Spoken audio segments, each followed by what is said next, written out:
meeting to order. Will you please rise and, if you're able, and pledge allegiance to the flag. Pledge allegiance to the flag of the United States of America and to the republic for which it stands, one nation, under God, indivisible, with liberty and justice for all.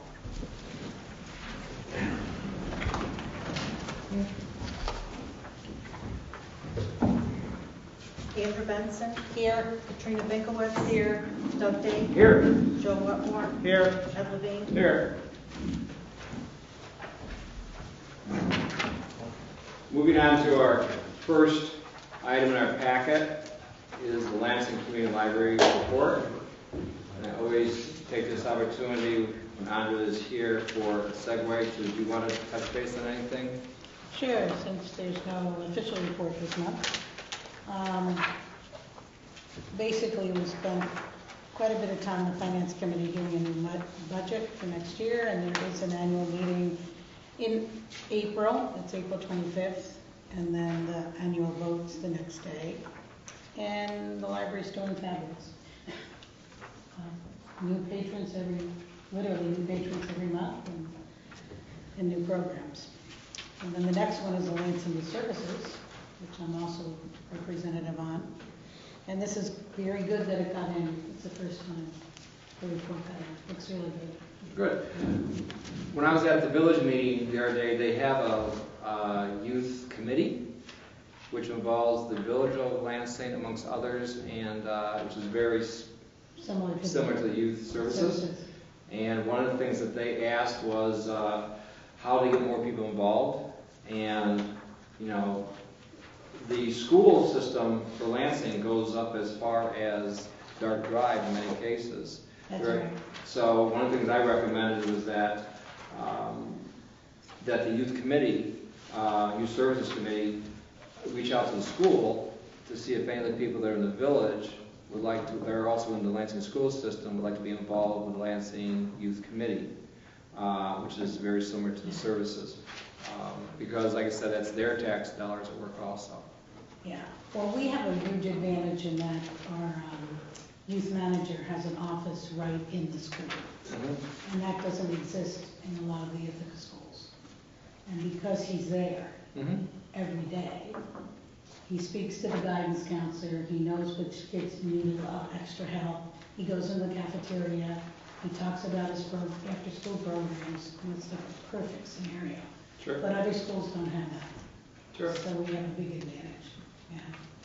So it does serve every single student in the middle school and high school who wants to, who want to join the programs. Good. Good. What is his name?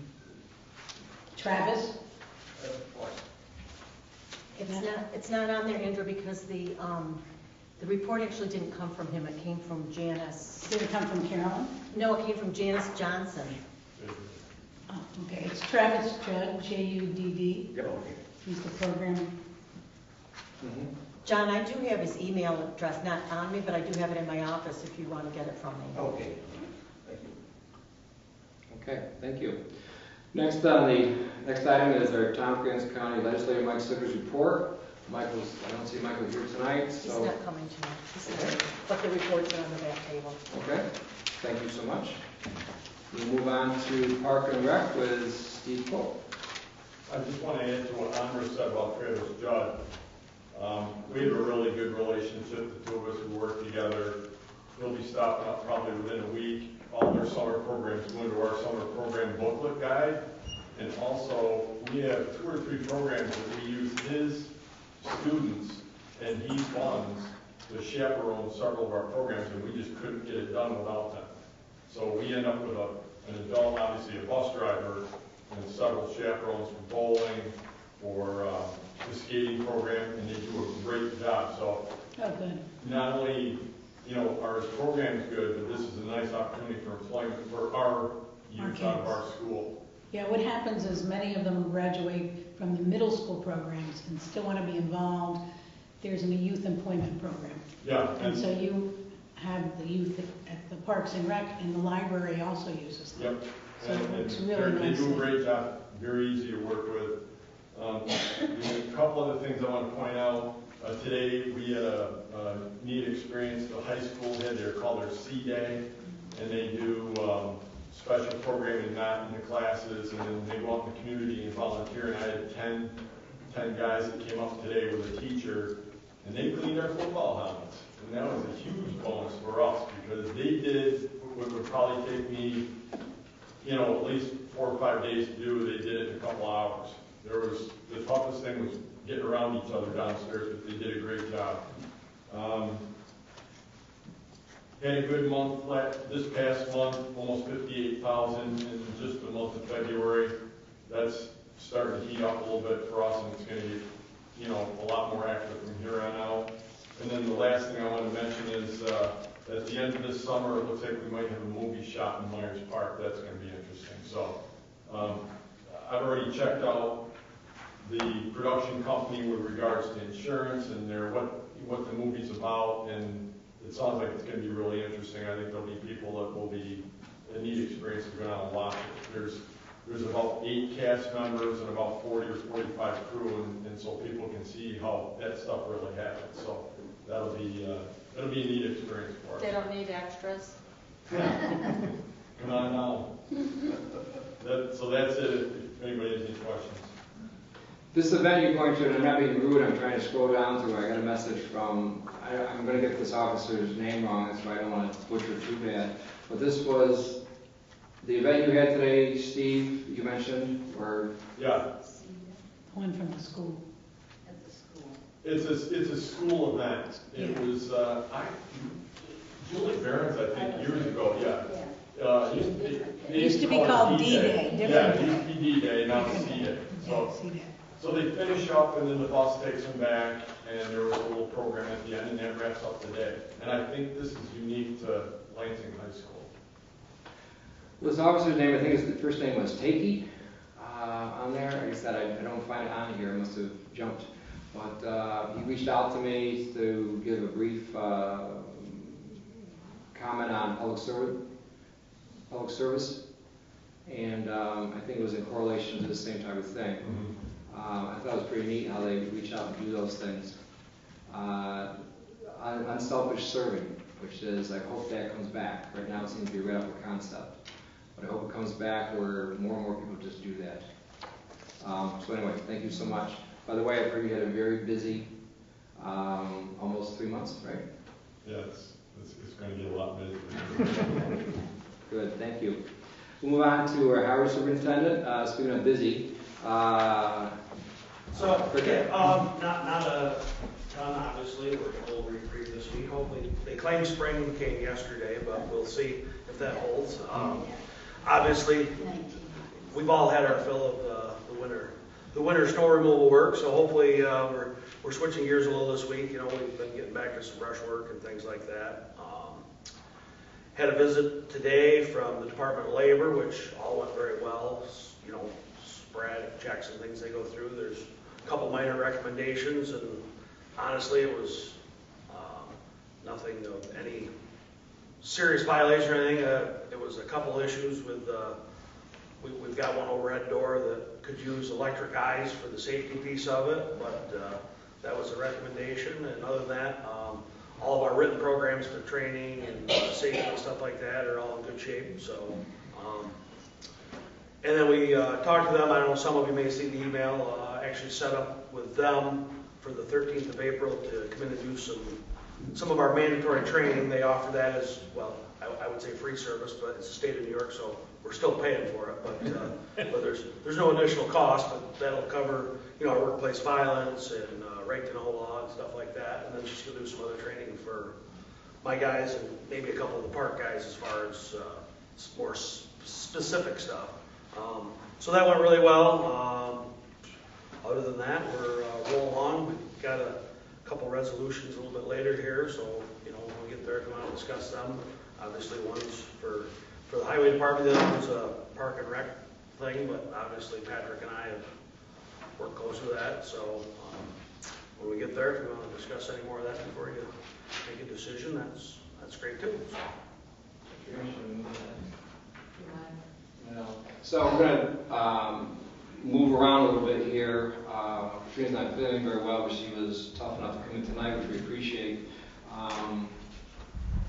And without going into any detail, which I don't believe is necessary, I'd like to move down and have some discussion on items 21, 22, and 23. I will start with number 22. And that's the resolution approving the highway department purchase of a single axle truck. What page is that? This is number 22 on the, Yes. I'm just what reading page the is agenda. it? Page 16. 16, thank you. Greg, you want to come forward and we can take care of business here? I think your day starts a little bit earlier than mine does, so. Yeah, so I mean, obviously, if most of you recollect, I mean, we kind of last fall during some conversation and stuff as far as looking at budget numbers and things. You know, we had some maybe hiccups with not being sure where the sales tax and things were going to be, so I backed out, you know, money out of the budget towards equipment at that point, and, you know, to have further discussion later to see where we're at. I know some of you have been up and we've, you know, kind of explained. I know all of you have kind of heard it one way or the other at one point, but, you know, a couple of them have been up and kind of doing some swapping around with some dump buddies on trucks, and we're right there on the cusp of having everything in really good shape as far as replacement wise. And this allows me to get away from where we went back several years, well, 11 years or whatever it was when we bought multiple trucks at the same time, which is not a good situation to be in as far as long-term replacement plans.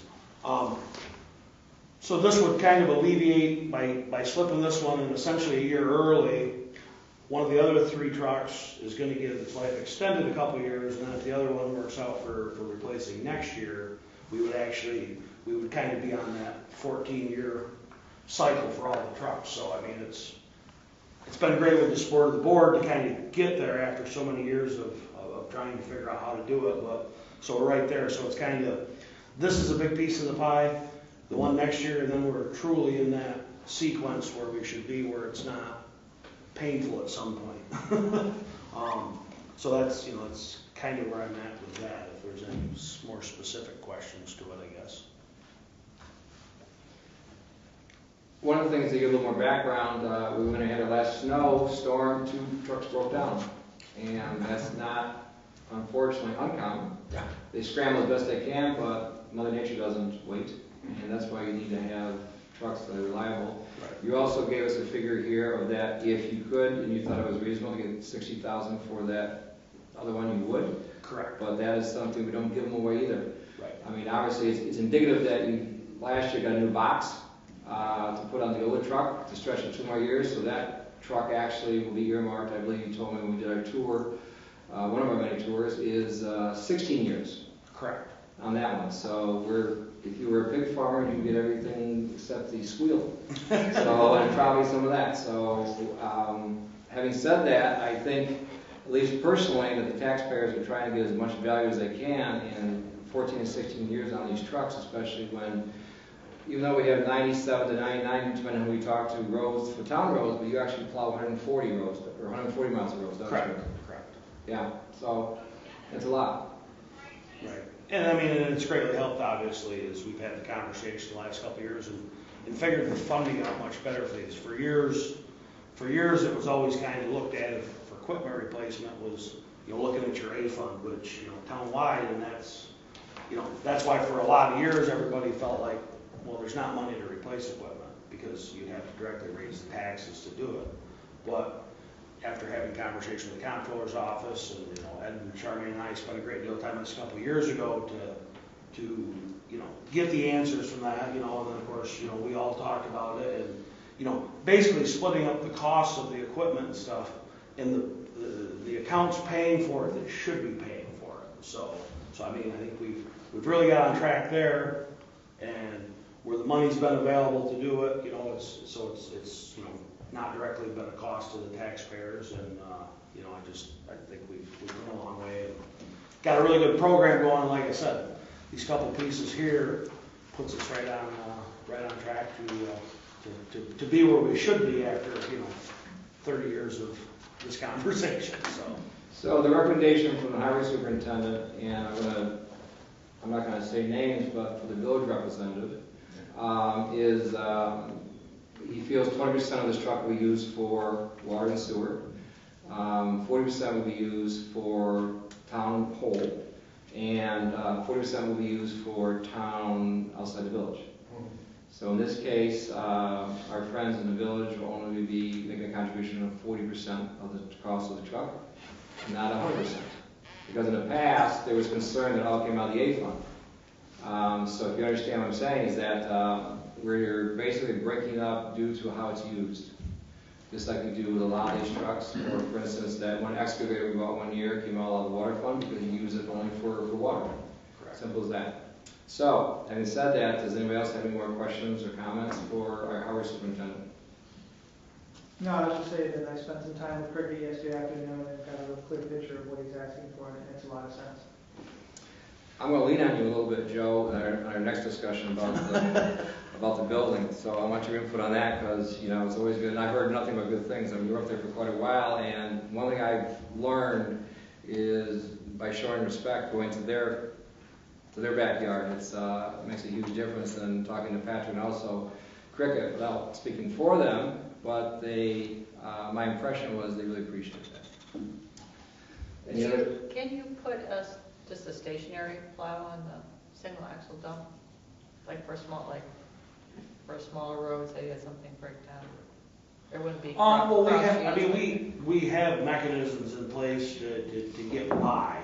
So, I mean, in instance, like single axle breaks down, I mean, we have a 1-ton pickup with a plow, and I mean, we'll do our best to keep things open. So, this particular truck here, with the shift of replacing that, this is the truck that takes care of Lovellville, Myers, Sperry Lane, Lakeview. That's what I was wondering, yeah. And that was thinking, that was one of the good discussions I had with Joe yesterday was, just, him wanting to get an understanding of, what the different size trucks, how they fit into the scheme of the snow removal. So, I mean, that, I think he was, enlightened a lot with that, just to really understand why it's just not a standard for something, so yeah.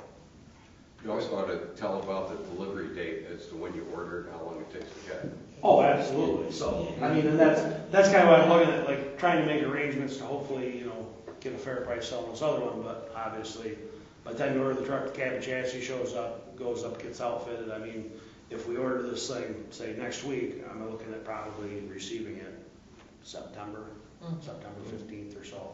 So, I mean, it's 6 months is a pretty good turnaround, but sometimes it's 9. So I mean, that's the thing is when we have discussions about like these trucks, it's, you have it and it feels like it hurts, but it's still almost a year away before you actually see it. So, but, I mean, At what point do you get rid of the current truck? well, so once we decide this and I kind of winter weather's put away, so I'm not in peril of lacking that truck. I'll talk to a couple auction services. At that point, I mean, I'll certainly ask the board, that we'll list it as surplus. There's a couple decent municipal auction sites that are out there now that you can put a reserve on. And like I said, I guess in some of the conversation we had is, my feeling is $60,000 is more than fair. I mean, I'd like to have a little more, but if we could, attain that reserve, and get that, then certainly move it. If we can't seem to, get that bite out of it, it's maybe a discussion that we have moving forward, next year as to how we're going to approach our next replacement piece if this is still in play. So, a little more background is that in the old days, correct me if I'm wrong, Cricket, you used to have an auctioneer, and here was your designated surplus, and it was out of your hands now. Which means if you got 60 and you only got 30, you got 30. right. And what they've done, they, meaning Patrick also, is that under Steve's supervision, is that they go on eBay, there are other ways to get the maximum amount, but they also give them control over the fact that if they don't get value, they can still, just imagine they have an extra truck when 2 of them break down. And they still have that old dinosaur which doesn't want to die, but they got to have the backup that's a little bit older. But once again, he's trying to do the best he can for the town. And in the old days, sometimes you did well, sometimes you did poorly, but you were stuck because you're already committed. So they're learning as they go to go through eBay and other things to make it, like I said, more valuable for the town people. Yeah, no, and that's the thing, we look at all the options to do surplus stuff and figure out where the better value comes, because at the end of the day, I mean, anything we can put back in the coffers just certainly, helps moving forward, so, And also I'd say with the money that's in there, I mean, we've talked about a lot of the extra stuff we did last year. So like I said, I mean, and I say I left $130,000 on the table out of the budget, but that's the right thing to do when we're kind of making the numbers work and figure out where we're at. But also with the amount of things we did last year, I mean, roughly about $68,000 came back into the coffers out of our budget. So I mean, if you looked at that as a whole, some of that funding's kind of, I guess we go back to the last few years where we talked about doing a good job with our budgets, kind of, being rewarded for that, so to speak. So, I'm a firm believer in that, because I'm not going to spend the money just to spend it, but we want to make sure we're getting the best value for our taxpayers that we can, for sure. So, Good. So I guess my only question left is for Ed. There is money in each of these lines that we've designated for paying for this? Well, there's each of these funds. Yeah, each of these lines, we got lines saying, DA 5130.2. There's $71,000 in there for that? We have in each of our funds, we have ample money Okay. to do that. That's something we'll review later in more detail as far as that goes, because we'll talk briefly tonight and probably make a resolution perhaps at our April meeting, regular meeting, where we're going to move money into our reserves, following our reserve policy, which with trails. They said we have something also in the works for South Point to do something on there for a handicap trail. But these are all things that I'll show you. I know you went through the AUD, but there are things down there that we have a policy of 6 months operating expenses on top of our normal budget, and we are above that. Oh, I know we have plenty of money. I'm just making sure these lines that we're saying we're going to spend from have money in it. Well, we may have to do a budget mod for that. Is that what you're making reference to? Yeah. Yes, we'll have to make a budget mod for that because they weren't in the budget. Okay. So we'll have to make a budget mod to adjust those, as we do for budget mods when other things come up, like the storm in '94, when we had to use a lot of money for that. That's why you have a fund balance, and that's why you have a quote-unquote surplus for those things. I'd just like to do those processes together in the future if we could, so that we know where the money's coming from when we agree to spend it. I totally agree. And every once in a while, we're going to have to be flexible. I totally agree with that concept. Moving forward, would someone like to entertain a motion? I'll move that we approve this. I'll second. Okay, any further discussion? Mrs. Munson? Andrew Benson, Yes. Katrina Binkowitz, Yes. Doug Day, Yes. Joe Wetmore, Yes. Ed Levine. Yes. Moving on to the next bit of, this actually pertains to the rec department, but also pertains to the highway department. And this is the resolution approving authorizing cold storage building project and bid documents, designated funds for such project, and authorizing bid notices and issuance of public bids for such public works projects. We entertained this motion last year, this concept last year, and it was towards the end of the year. And I have a copy of the resolution for everybody if they'd like to look at it for their memoirs. And having said that, it was designed for $60,000 at that time. That was our number, but also included the concrete, also included heat, also included everything else. The bid came over that. There's only one bid on it. The bid came over that, so it was decided not to accept it, as it should not have been, in my opinion.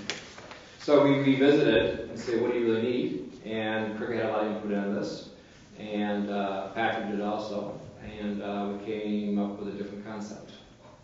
So they allocated last year $60,000 for this, And it's the same, is it the same size building? So, well, no, so what we're looking at is we'd actually get about 25% more building. So where we looked at it last time was kind of like, you know, just kind of doing the normal bid process, and this kind of goes back into where we got crafty with looking at water lines and things too. With a joint process of some contractors, or some contracting and, you know, town forces that obviously we feel like we look at some different pricing and stuff and feel that we could go with a 40 by 80, which after a lot of deliberation and stuff, you know, Patrick and I have talked a lot. I mean, we're truly just looking for a cold storage building. So we would forego the concrete. It would just have a very, you know, it'd have the bare essential electric service put in it just to require, you know, lights and to meet code as far as that aspect goes. So this, I'm sorry, what we have on for right now, when we initiated this, was a $45,000 allocation with 40 by 60. That's what that's, and I want to have input of this board to see if since we allocated 60 grand last year, if the board would entertain 60 grand or go to 45, and see what our discussion is on that. Correct. So I mean, a little discussion over that was, you know, the 40 by 60, the 45, you know, kind of works. It looks like for roughly around $10,000 more, we could have 25% more building that, you know, as far as overbuilding. Well, as Joe saw yesterday, it was all of our stuff stacked outside and piled up, and so, and I know, you know, the rest of you have kind of all seen the things set outside. So it was just, you know, Pat and I talked a little bit, and there again, it was wherever the board was comfortable as far as what their thoughts were, but, you know, if we went back and looked at the 60,000 we were going to spend already, and then the 45, you know, that's nice. There's still 15 grand left, but we kind of looked at, well, if we went back to the 60, what could we get with that? And the idea that truly that gives the Parks and Recs their 40 by 60 that they rightfully need. That extra 25% of building, you know, 25% of the building would truly give me, you know, some nice added space, you know, for storage until we, you know, maybe at some point, you know, several years down the road, kind of figure out where we're headed with the overall facility up there. So, Boulder Point is doing a similar project, except they're doing theirs with the full concrete, electric, heat, everything in theirs. I mean, not just the safety electric, but everything. And if you just envision this, that is 40 feet deep, and for every 20 feet, there's a bay door. So they have access each time. It's easier. You're not moving 45 pieces of equipment to get into one like you would in your own garage and everything. I don't know how you guys were, but with me, I always knew winter was coming because I had to clean out my garage to get my cars in. So that was the sign of winter, not the geese or the fuzzy caterpillars or whatever. Having said that, this is where you envision this, where the footprint is. Right now, that brown building that you saw, Joe, that's where they got them all crammed in there right now. Well, you can't get those out. And you know as well as I do, as Crick is trying to stretch the use of his equipment, farmers leave their equipment outside. I'm sure you can identify with that. It wears on it. And then, you know, if you can stretch another truck, another year, and you're looking at another 15,000.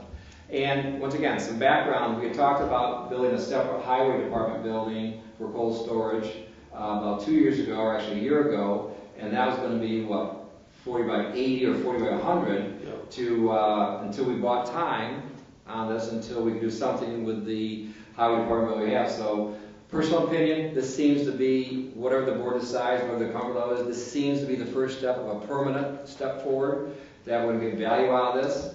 They still want to keep the brown building, so they have flexibility there. But on the other hand, I don't think we're just throwing away money. So I guess I'm kind of like probing a little bit here to see where the comfort zone is. Joe, you've been up there. I know Doug's been up there. Katrina's been up before. I know Andrea knows where it is. She's been up there. So where do you want to go with this as far as this goes? I guess my first question is to Guy and saying, if we go 20% larger on the building, is our old seeker sufficient, or will we have to go through that process again? Well, the bid and related documents would have to be adjusted for that extra 20 feet, obviously. the seeker would need to be reviewed to determine whether or not an increased building size would trigger a standard. You would have to, you wouldn't, I don't think you'd need a whole new seeker, but I think you'd need to look at it and see whether or not an impact would then be triggered by that square footage or that increased size. I would suspect that would be unlikely, but until I look, I don't know. So when will we do that? Will we have to do that before approving this resolution, or what's the appropriate point in time to do that review? Normally, you would have to have the seeker review done prior to the resolution being adopted, yes. So I guess the question is, should we, I think it makes a lot of sense to build a building as big as you think you're going to need it right now, because economically it's cheaper to build it now than to add on to it. And so the question is it worth the delay? Because it sounds like in order to approve the larger building, we're going to have to do a little more paperwork first. And is it worth the delay to get the bigger building? I mean, I'm all for getting the best bang for the buck. So, Okay. However it has to be, that's, I mean, I guess in my own personal life, I'd say, well, if I gotta wait 30 days and I can have 20% more building, I guess that sounds good to me. Okay. That's, You're the one that has to wait. Right, well, yeah, well, no, I mean, like I said, that was the big thing we ran into when we tried to do it late last time was, the season gets busy for folks and we're trying to get the jump because as everybody gets busy, the prices don't seem to be quite as good and it's tough to get them there and things, so. Who's our lead agency? Would it be the town? It was the town, and I can't had I known that the building size was gonna change from the specs, I probably could have looked at that before I came here, but it is what it is. There may be a copy of the seeker here. I don't think all the original mapping would be here, but the EAF would be here. We could look at the finding statement. You could look at it tonight. The only time that you would really encounter a delay is if you needed a new or updated EAF, or you triggered an impact that required some work. But it's probably safer to let it sit and get a thorough review rather than take a shot in the dark and, I don't know, yeah. I hate to delay it, but I want to do it right. And get you your extra. And get you your extra 20%. I don't think that's unreasonable either. And I'm all for it. Right, no, and that's what I said, I mean, I think Procedurally, we've had some conversation, and that's what I said, I mean, that's kind of, that's putting it out there, kind of where Pat and I had talked about is, it's what you folks are comfortable with, I mean, I know this is one of the items that's been on, discussion for a couple of years, and, how to get there, and wherever you folks are comfortable to make it work, I mean, like I said, I would tend to agree that I don't foresee there being any issue, to trigger that. I mean, would it be unreasonable if you pass a resolution based on if the seeker meets what it is, that we could then move forward, or do we truly, I mean, if you review the seeker and, tentatively approve it, review the seeker, and if there isn't anything there that's going to trigger the requirements for a new one, then maybe in a matter of a week or something we could, because I guess the thing is we're looking at is, it's going to take a week or so to kind of get bid documents put together, and then the time to, legally advertise it and looking to have the bids back and stuff. But there again, I'm not the lawyer, so. Yeah. Steve? Well, I agree completely with Joe. You're never going to get it more for less, and especially the way these guys are going to tag team to get it done. We're also heading into the time of the year where we're going to have more people up there actively working with things that are outside and looking at it. But is this also the kind of thing where you guys could double check that and approve it at maybe one of the work sessions, so that's not waiting a whole month, or is there a mandatory advertisement period? In other words, it may not have to be done a month from now to do it. Could you do it at a work session? I'd be open to that. Or could you do the seeker at the time you award the bid? Get the bid prices now, and then when you award the contract?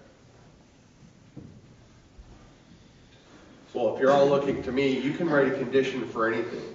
You can approve a 3,000 lot subdivision subject to approval for getting a sewer system in place, subject to approval for stormwater, subject to approval for anything. to me, yes, if you wanted to find a way to write a condition around this problem, you probably could. It comes down to what is the best practice. And the best practice is pursuant to the plain language of seeker, conclude your environmental review before you authorize the action. That's the law. Are there ways around it? Sure. Whether they're wise to pursue is up to the board. I think Steve suggested doing this at our April 4th meeting, since we've had the discussion here. And if we're all agreeing that the 20% larger building is the way to go, if we're coming up and looking at it, seeing the documents and saying it doesn't look like it's going to require a extra review, then let's just make it a quick item at the April 4th meeting. Sure. And if it turns out it's going to be a larger review, it's going to be a delay, and then we may decide to go with a smaller building because it's going to take too long, and that's a discussion we can have.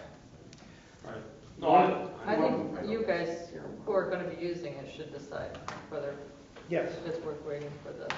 Yeah, I'm fine with it, I want people to be comfortable, so. And we want you comfortable, and I think Steve's suggestion of let's do it at April 4th, just announce that we're going to have a brief regular meeting there, and let's do 1 or 2 items there. So, personal opinion, suggestion A, totally agree with. If for some reason this goes south and you can only do a 40 by 60, and you have a sense of urgency, so you don't want to repeat the same situation last year, which is now you're in the building season and people have their projects all the way through August, September, and a lot of times they bid high because they know they're going to hire more people or whatever because they have to get these jobs done. It can be added on. It can be a modular type of thing. It won't be as inexpensive because the people will be there.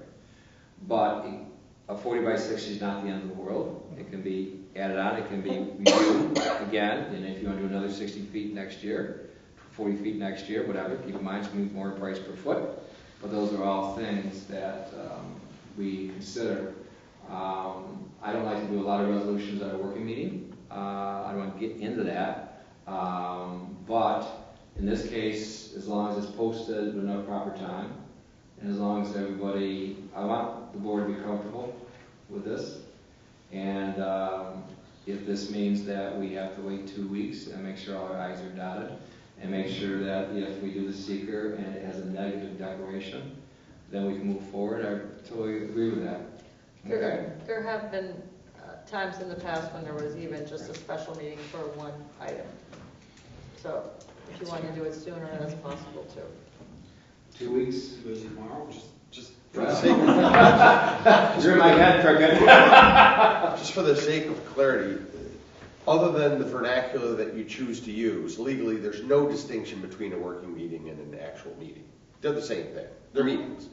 So I understand what your concept is, but getting the seeker, I can either use somebody's computer for a matter of 10 minutes, or I can look at it at my office, and if you want to go forward, I can give you an answer probably tomorrow. I'm 99% certain of what the answer will be, but I don't have that information now. I can start my computer. You can if you wish. I don't want to be sloppy. I don't want to look like we're sloppy. But on the other hand, this project has been discussed. Oh, it wasn't like, oh, by the way, we had an old Milwaukee moment and we thought we'd build a building tonight. No, we've been trying this for a while. So, and the fact that you were respectful enough to go up there and you had great input, I mean, it makes the process move forward, and I think we're all in agreement. And trust me, if I got a hot hand, I'm playing it. You know what I'm saying? So if maybe once we get through some of these things, and then listen to the privilege of the floor, take a break, we give Guy enough time to fire up the computer, Stephen, and then we can go from there and maybe do some of this. Why don't we table this? Let's see if we can come up with a better answer in a little while in the meeting and see what Guy comes up with. Good. I'm open to Okay. that. So we'll take a long commercial break. So we're going to move on to the third thing, which is, and then we'll put this to bed so Katrina can go home, is the third thing is... Was it 21? Yep. Yeah, 21, which is the resolution approving the SBC consulting agreement. Is that Gary Bush? Yes. Once again, I want to get the temperature of the board. Are you comfortable with this? I'm not comfortable with him giving me this 2 days ago. I'm not comfortable with that at all. or whatever it was that he plopped it on. I am comfortable if the board is comfortable moving forward with this, because this has been somewhat discussed for the last month or so. Is this matter of crossing our I's and dotting our T's, especially the amount of money, since we want to get some idea now as far as what the need assessment is for the highway department's building up there. I mean, if there's a methodical thought process to this, and as we move forward and keep building our campus up there, and for instance, getting the whole storage building, getting that a secured area, putting the berm in and the gates so that our materials don't have the temptation of walking off, amongst other things. Then as we keep moving forward with that, our next thing is to look at this, which is the need assessment. We've done it for the Myers Park, now we're going to do this. Once again, we pulled that back last year from Beardsley, so it's not a unique thing. But once again, I want to get the temperature of the board. Are we comfortable with this tonight, or do you want to discuss this for next month? I want at least 10 minutes to read it, because I just got it tonight. And I totally, like I said, I'm trying to. I understand. I don't want to delay it, because I know you guys want to get Right. that building working better, but I've got this.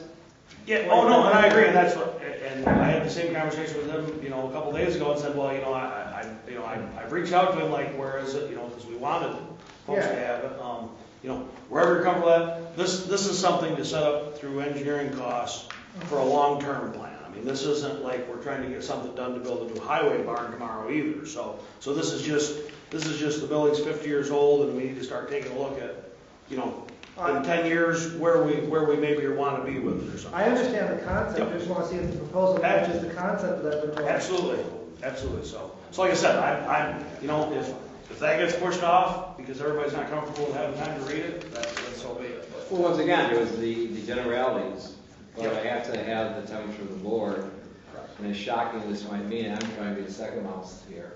You know, I mean, it seems like everybody's trying to make me in the first mouse again, which is fine, but we have a saying, second mouse gets the cheese, first mouse gets the track. So having said that, I guess we'll move on All right, excellent. to that. Thank you all. And we still have a quorum if you want to. I'm gonna head out. Okay. Okay. What is specs then? So are you going to talk about this, just so I'm trying to follow what we're doing here tonight? Are you going to talk about this later, or are you We're going to wait till revisit next- this, I believe, in a few minutes. We're going to take a break after. I'm fine. This is what I'd like to do is listen to Michael. And then the approval of the floor. We're going back to number 9. Going back to number 9. And at some point, I think we need to give Guy a few minutes to review and see if this is seeker is optional tonight or not. So, Michael?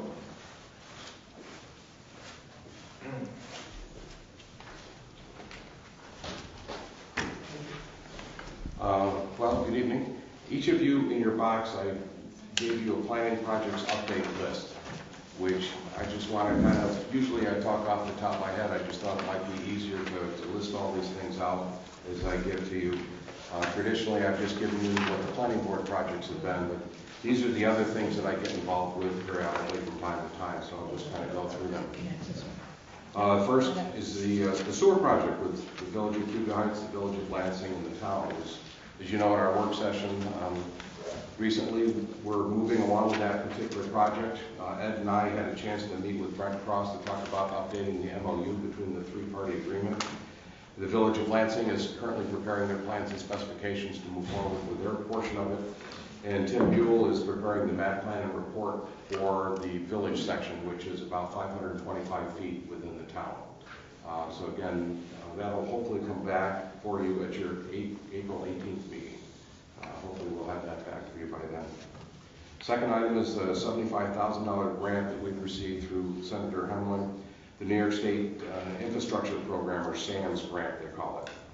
So we have got a $75,000 grant to pay for materials for the road to construct the new town highway across the street. We need a match of the in-kind services from the highway department in terms of labor and equipment to document that.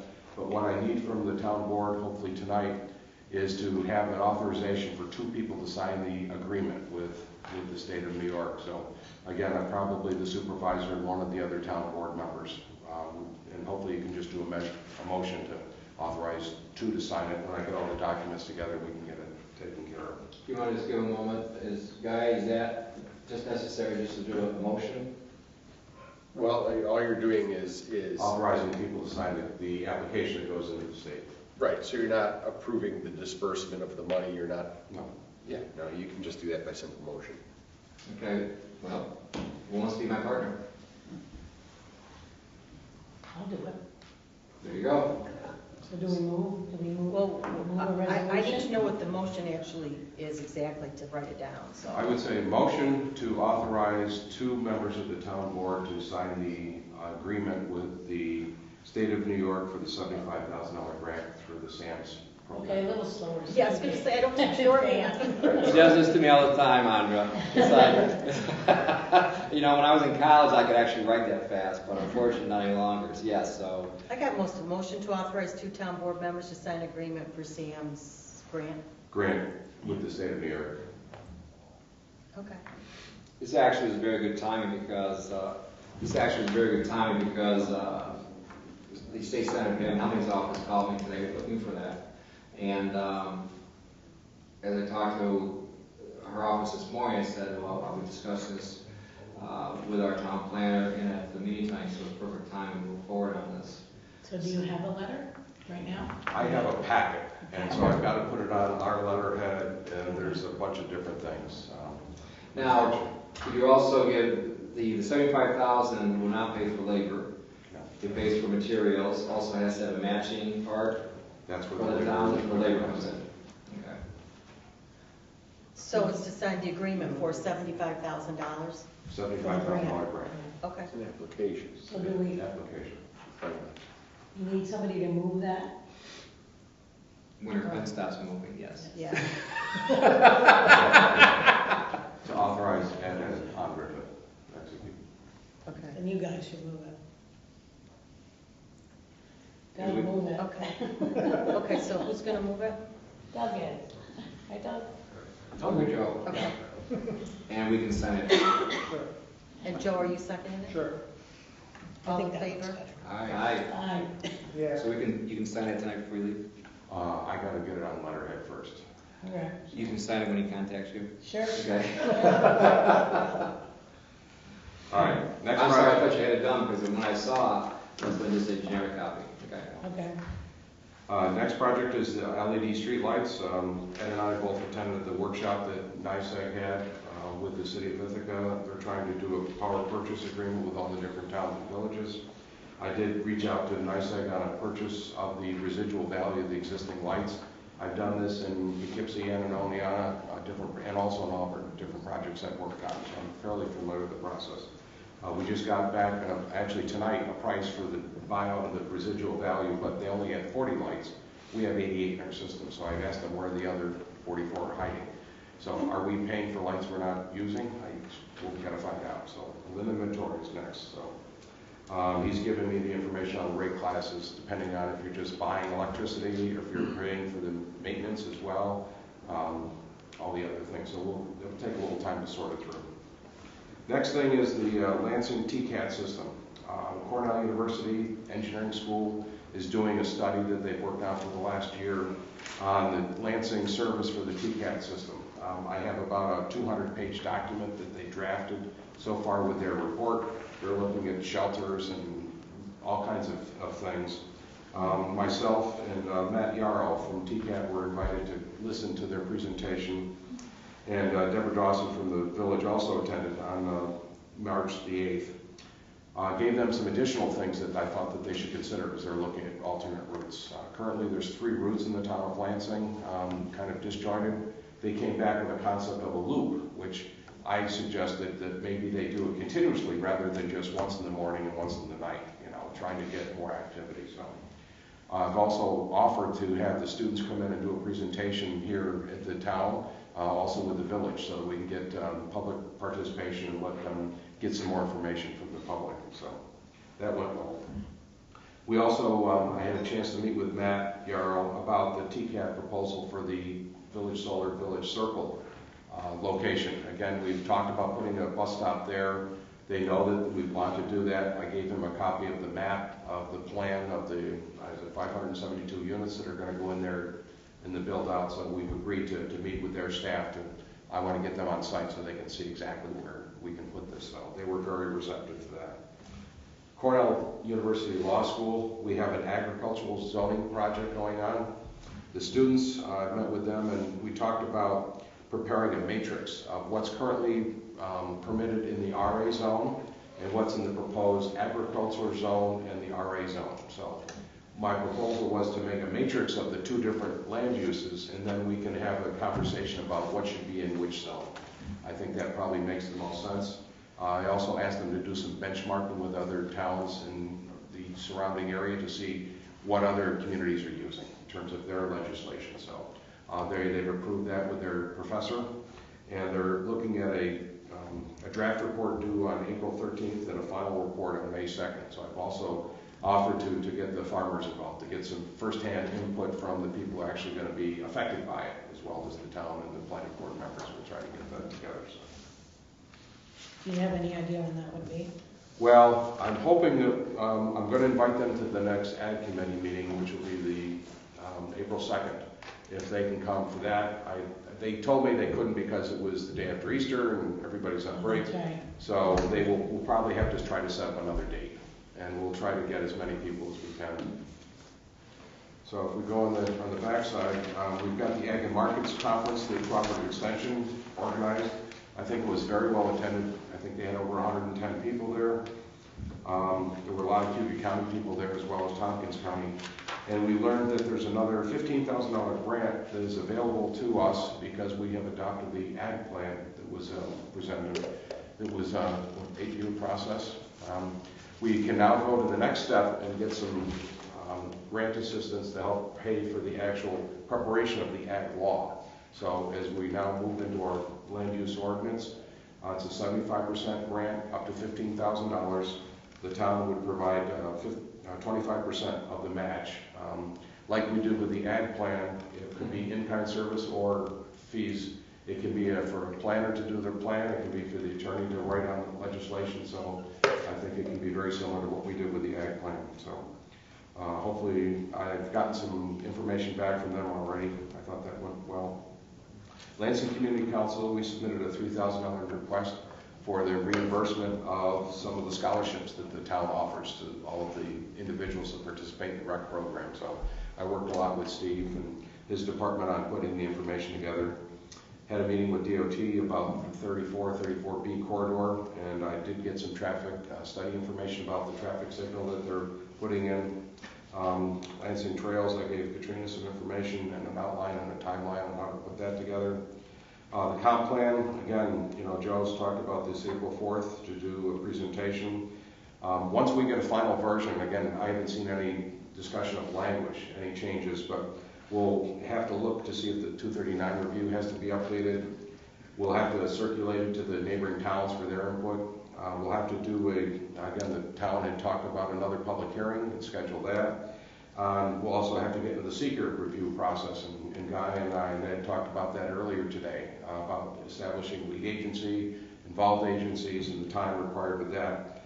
And again, then the town board after that's got to adopt the thing. So our problem is last year we applied for the Myers Park grant, again, based on the master plan that we created.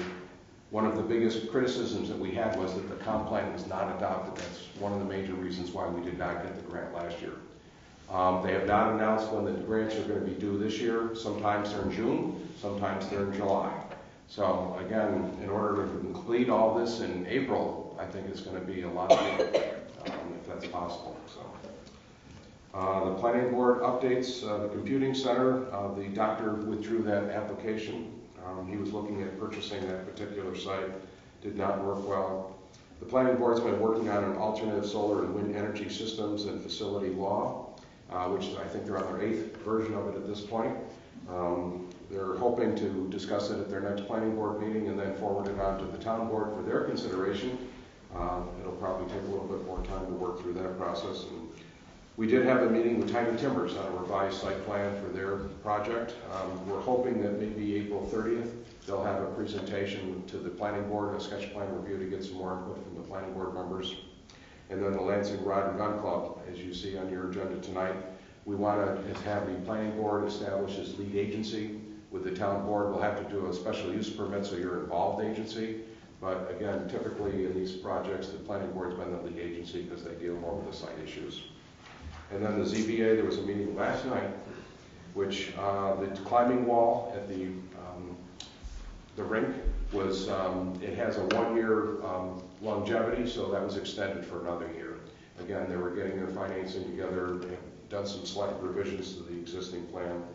And then the Cuba Orchard, they did grant a sign variance from 12 square feet to 15.6 square feet for one of the signs, the major sign on North Trip Hammer, primarily because of the distance from the road. Again, they set the buildings back 150 feet from the roadway.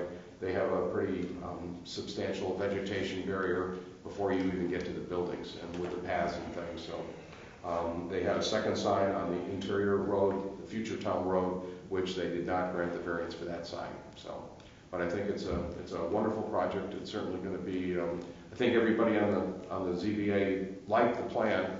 They were just looking at the square footages, and we've had a conversation in the office and also with Guy that maybe it's time to revisit the sign ordinance. 12 square feet for a commercial application of 102 apartments is probably small. You know, I think it's time to look at whether or not that maybe should be 20 square feet rather than 12 square feet. I think it's a very small sign ordinance. So anyway, that's what I have so far. Does the board have any comments or questions for our planner? Stay there, please, Michael.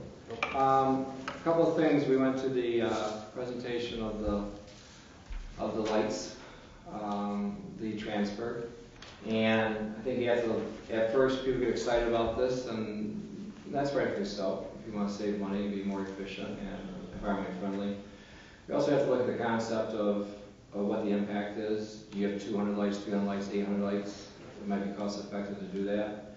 But on the other hand, you have 88 lights. Now, I think there's like 40% of those are in the lighting districts, which are fine.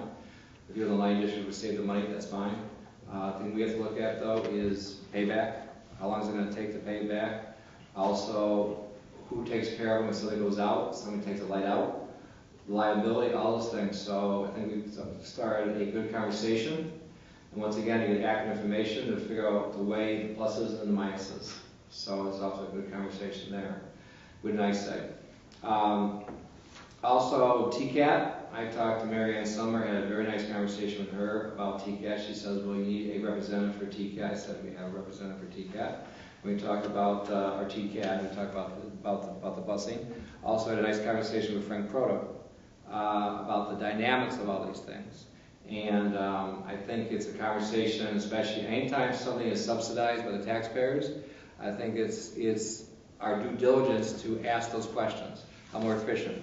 Now, we may find out that there are no better answers, but you know what? At least we find out and can go back to the people that we represent that maybe this is the best we can do, okay? And if that's the case, so be it.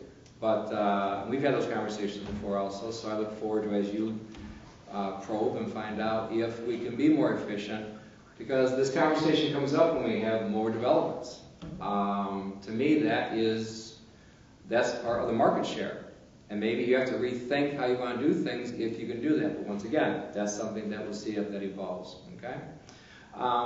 This project we talked about, it's a $500,000 project. And half of that will be provided in kind. Once again, our great highway department.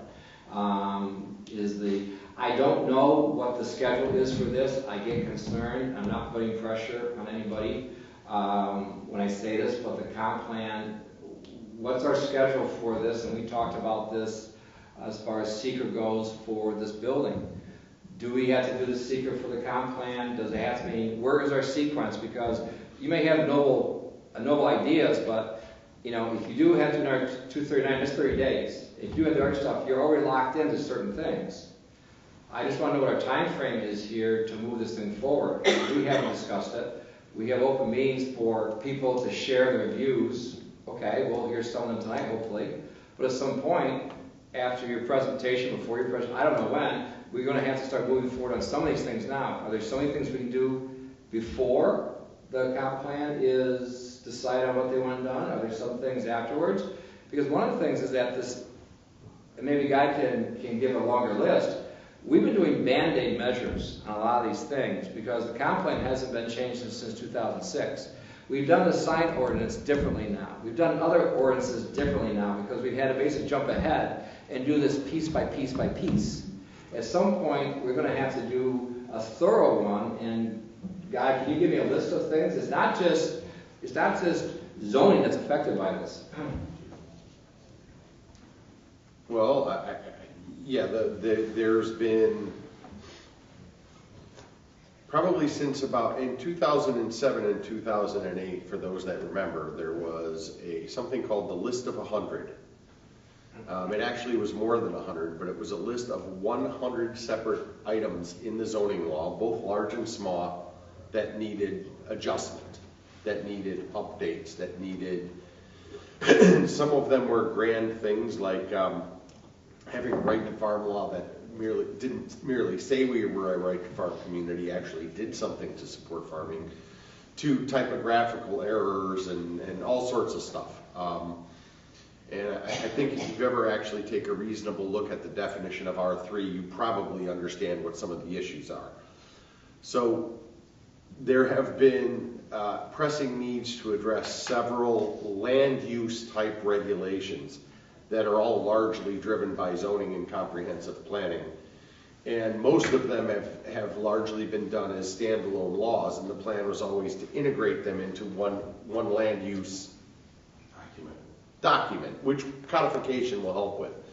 But to give you an example, cell tower and tower siting laws, floodplain regulations, signage, those are all separate standalone local laws. It would be, I think, in my opinion, much better to have them integrated into a single zoning law so you can look at and correlate different types of impacts. Same thing with solar and wind facilities. If you want to try to say that those aren't land uses, I'd be respectfully disagreeing with you.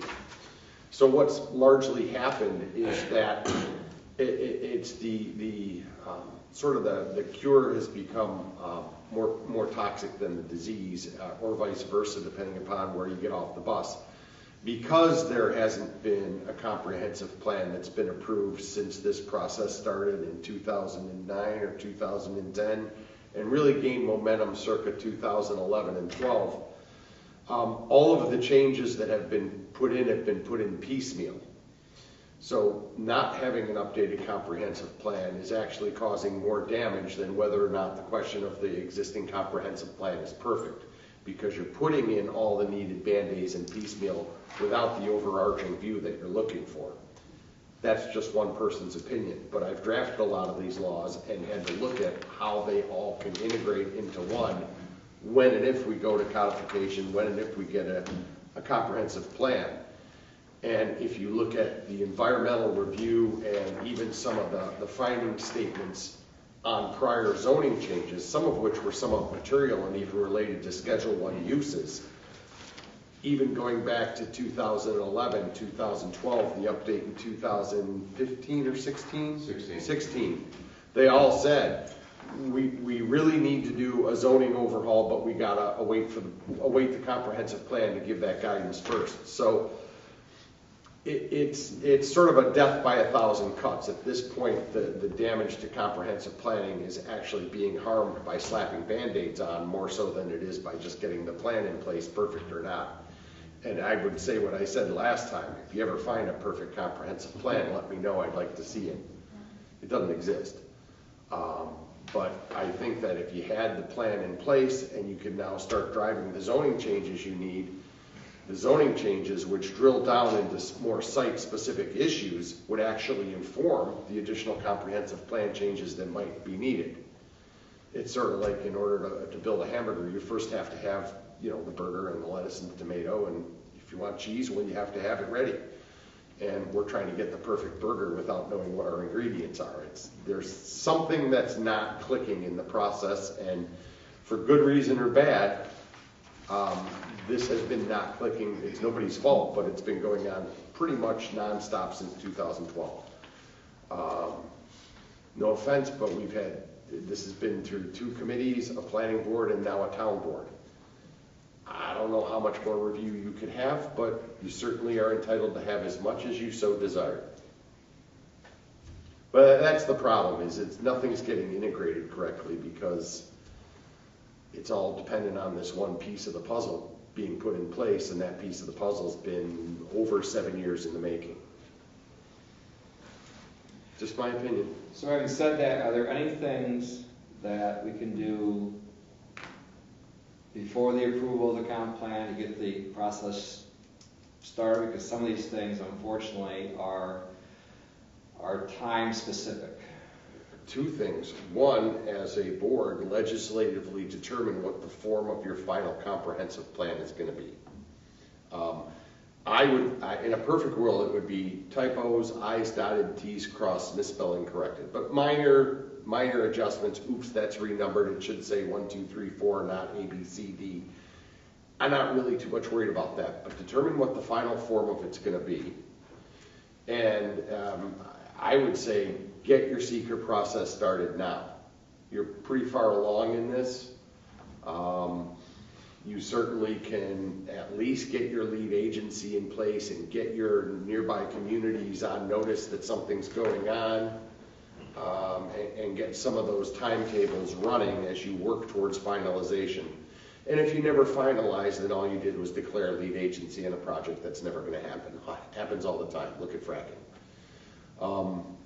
So we do anything tonight? Yeah, you can just resolve that, you can just make a motion that the town board, being the sole agency with authority to approve the project, believes itself best situate to become lead agency and direct somebody to issue a notice of intent to all the other agencies and to your put all your neighboring communities on notice so they can give input. We've done 4 or 5 county 239s. At least. Well, I got some informal ones too along the way. Right, but I mean, you've kept them informed, so this won't be shocking to them. Unless, they did do a formal one, didn't they? They've done 3 formal ones. Yeah. Okay, so unless there's some material change, we don't have to do a new 239, but I would still send it to them. We don't have the final language yet, so we don't really know how much. Right, we don't know, but if there are going to be changes, we'll need to do that. But if there's not going to be material changes, and there's some discretion in determining what's material and what's not. It's not a plain black line, but I'd give them notice anyway. Mm-hmm. Just why not get their input? Right. So I put them in as at least an interested agency. They think they're interested. I've always thought they were an involved agency, but that's a different issue. I agree with you, they should be involved. And again, for what do we use for the version? I guess we use the planning board recommended version as the circulated version. We haven't had any. Well, I mean, I think to get the seeker process started, what we want to know is whether or not they concur in the lead agency designation, not whether or not they have concerns about that particular draft. Mm-hmm. I think you send it to them and say, we think that this is 90% of what it will be. There may be some final changes coming. We'll give them to you before we make a determination. But knowing, it's like 60 by 80, 60 by 40, 60 by 92.3. Yeah, it can affect the equation, but everybody knows it's going to be a big cold storage building. Right. And by the way, on that, I was able to pull up an EAF mapper. Only 2 triggers were hit. There were 3, but I remembered specifically the other one didn't apply. I did pull up the ERM and wetland mapping, and there are wetlands in the area, but not on the site. They're actually they're pretty far to the east and some a little bit south. And the last piece is it shows up as archaeosensitive. So I'm on the CRIS mapper trying to pull up whatever that is. I'm pretty sure I know what it is. I remember that discussion, it was like. I think it's Rogues Harbor. I think it's Rogues Harbor. Yeah, I think you're right. That's the only thing in the. I know, but I need to check it. I'm pretty sure you're right. I remember that discussion. I'm pretty sure you're right. It's Rogues Harbor, but it's not within sight of it, so the board at the time determined it wasn't significant. That's my recollection, but I mean, if we pulled the EAF, I'd know for sure. It's got to be somewhere. Ed's nodding his head. Well, what comes down is the archaeological study, which you make a reference to. Yeah. Because Lansing Market had to do one. They had to do a $6,000 for the archaeological study there, and they found nothing. Cornerstone found nothing. Cornerstone found nothing for theirs. Well, whether they require you to do archaeosensitive testing depends on the level of disturbance of the soil that you anticipate. If you're gonna dig down 8 feet and disturb 3 acres, they may require you to test. Here, we're putting in footers on previously disturbed site, highway barn, where the land's been, that's not the issue. The question is that archaeosensitive site, even in this area, are we going to impact it? They've stopped requiring automatic digging because a lot of that data was actually based upon information that they determined was located well to the south of here. Had to do with an Indian encampment. And I believe the original study on that's from the 70s, and it was done by Jehovah's. And it established that it was a transitory work site, campsite that was well to the south here in the town of Ithaca, and it wasn't actually up on our hillside. But, you know, they probably also said there were never woolly mammoths in our swamps, but someday someone will find one, so I guess we'll see. So, But I'm pretty sure you're right. That's my recollection too, but I want to actually see the map and make sure, because if we're going to get it right, let's do it once, do it right. Absolutely. So, But I think Guy's suggestion that we declare ourselves lead agency is a starting point, and we can do that tonight. okay. yeah, the NOI, I think, we may have already done it, but just for the sake of argument, I want to play it safe. And I think the NOI already exists. I can send it to you. I guess the question is, who do you want to designate as the contact person? Do you want it to be me or to the It would either be, it would most likely need to be you or Ed. It would be, it's up to the board. You don't want it? You I sure? think I just spoken. Just CC me. That's all. Just keep me in the loop, but this is something that is your expertise, as far as that goes. So, here's the other thing is that are there some of these things we can, this came up in our discussion, moving things ahead. Every other meeting, every meeting we can start making progress. We don't have to wait for the official meeting, or for whatever lack of other word you want to use. We can use either our first meeting or our second meeting to keep resolutions moving forward, other stuff moving forward. I mean, you know, I want to have this discussion about the comp plan, but also I don't want to jeopardize this other thing, because last year we didn't know about this, okay? That was an honest, we were going through this stuff. Wow. Now we know that this may be critical.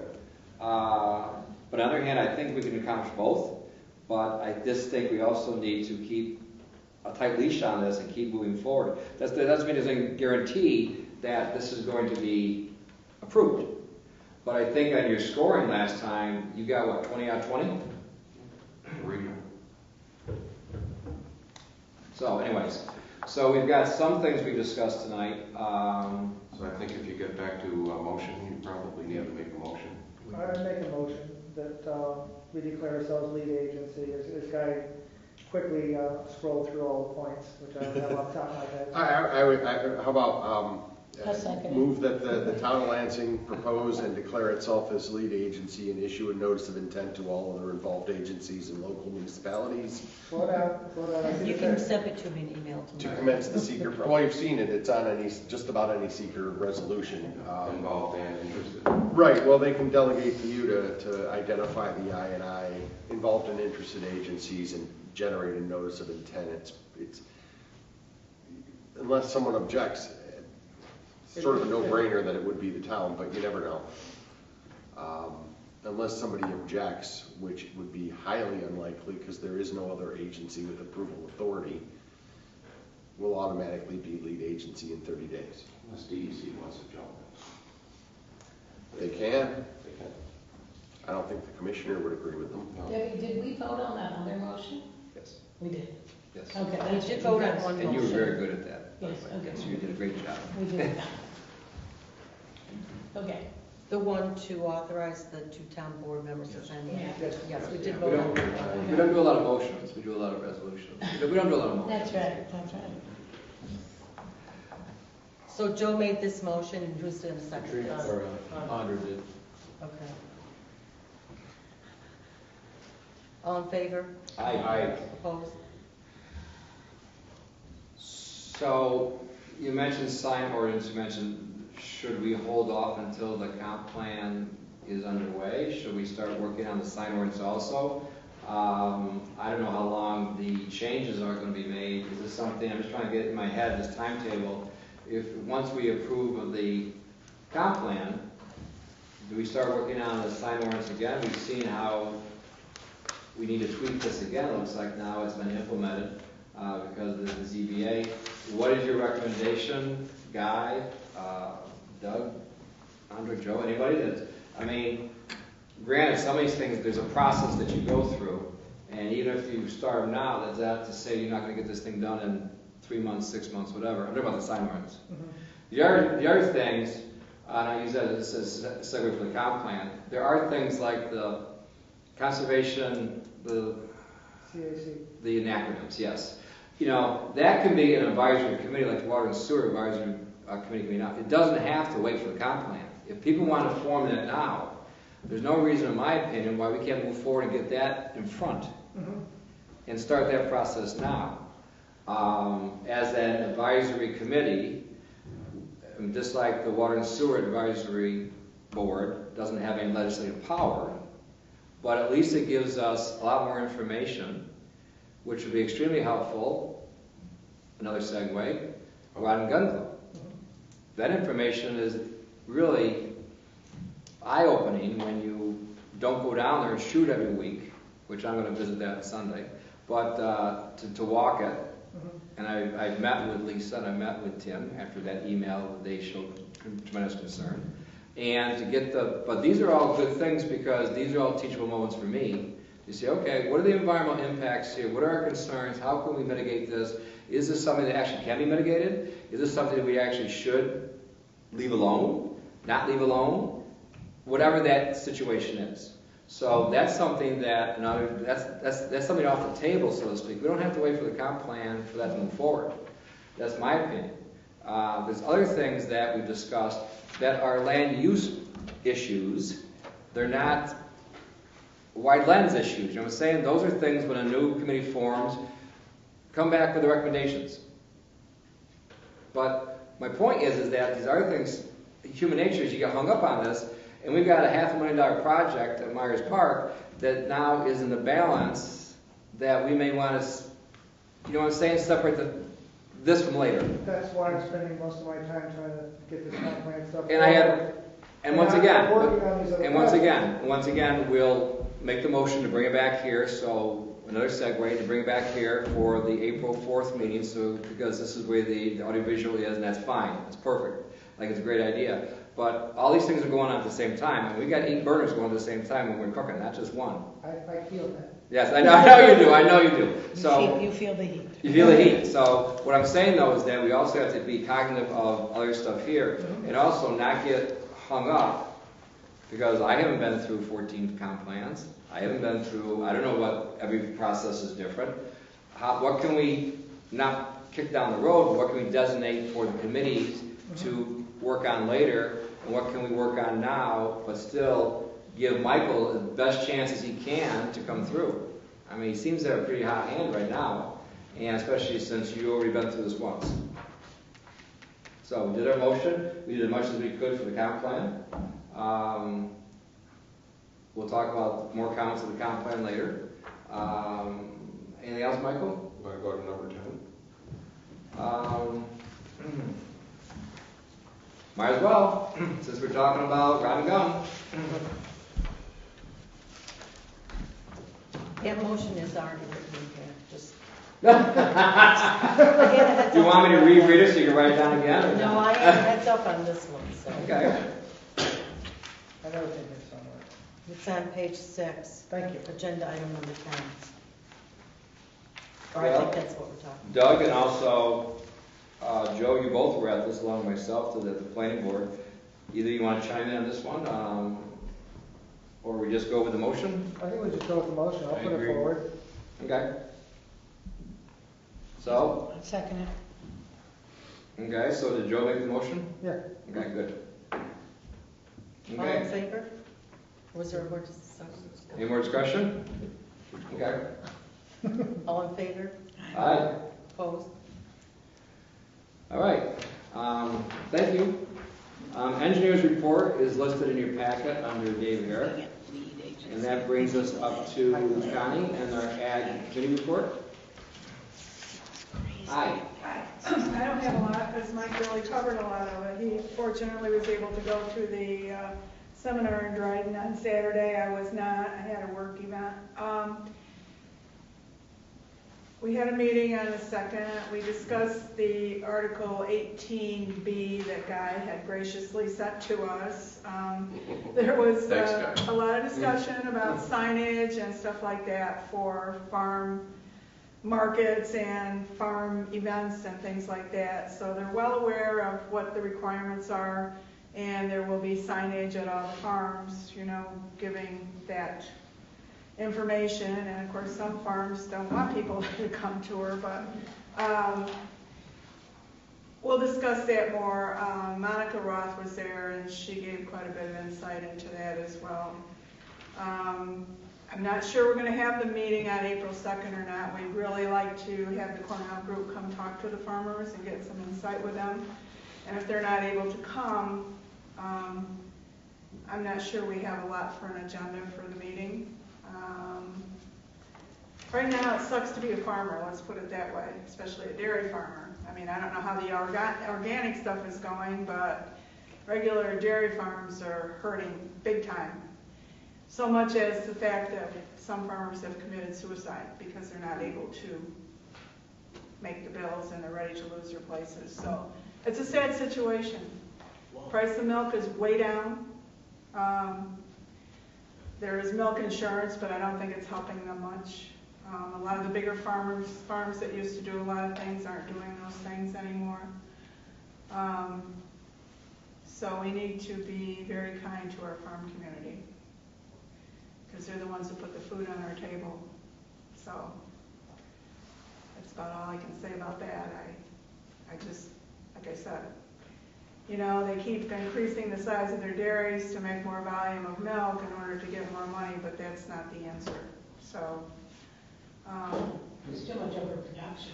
what's that? Sometimes there's too much overproduction in milk, Right. and so the prices just. Well, the prices are down. Of course, we can't, you know, Canada's not taking any of our milk anymore, and it's a sad situation. I feel really bad. Family farms, the smaller family farms seem to be doing okay. The bigger dairies are not doing so well, because the smaller farms, their expenses are down. The larger farms, with labor and everything, their expenses are up.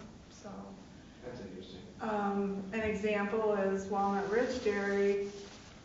Normally, when they do an event, they have everything catered. This last event they did, they borrowed tables and chairs from the fire hall, and they did all their own cooking, because you can't put that kind of money out there if you don't have it. So, what really struck home for me was when I was reading a couple of articles about some farmers had committed suicide, thinking that the life insurance would help their family keep the farm. So, that's about all I have. Mike said the session was pretty good in Dryden.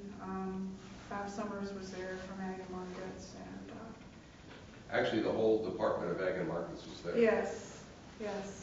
And I'm still hoping to set up a session with the town board, the planning board, and Ag and Markets for training at some point in the next few months.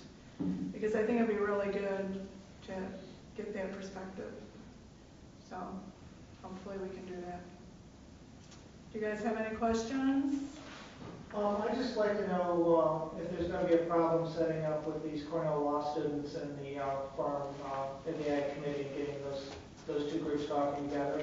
This is the group that's doing the matrix and the RA versus Ag that Mike talked about earlier. Yeah, why would there be a problem? Because you're saying that they might not be able to make it on the April 2nd No, meeting. but what we're going to do is try and make Schedule one. arrangements to have a meeting when they can make it. Okay, good. Yeah, Okay. that's what I said. I mean, I didn't mean that we weren't having a meeting, because what I meant, I thought I made myself clear that we were going to arrange to have the meeting so they could attend. Okay.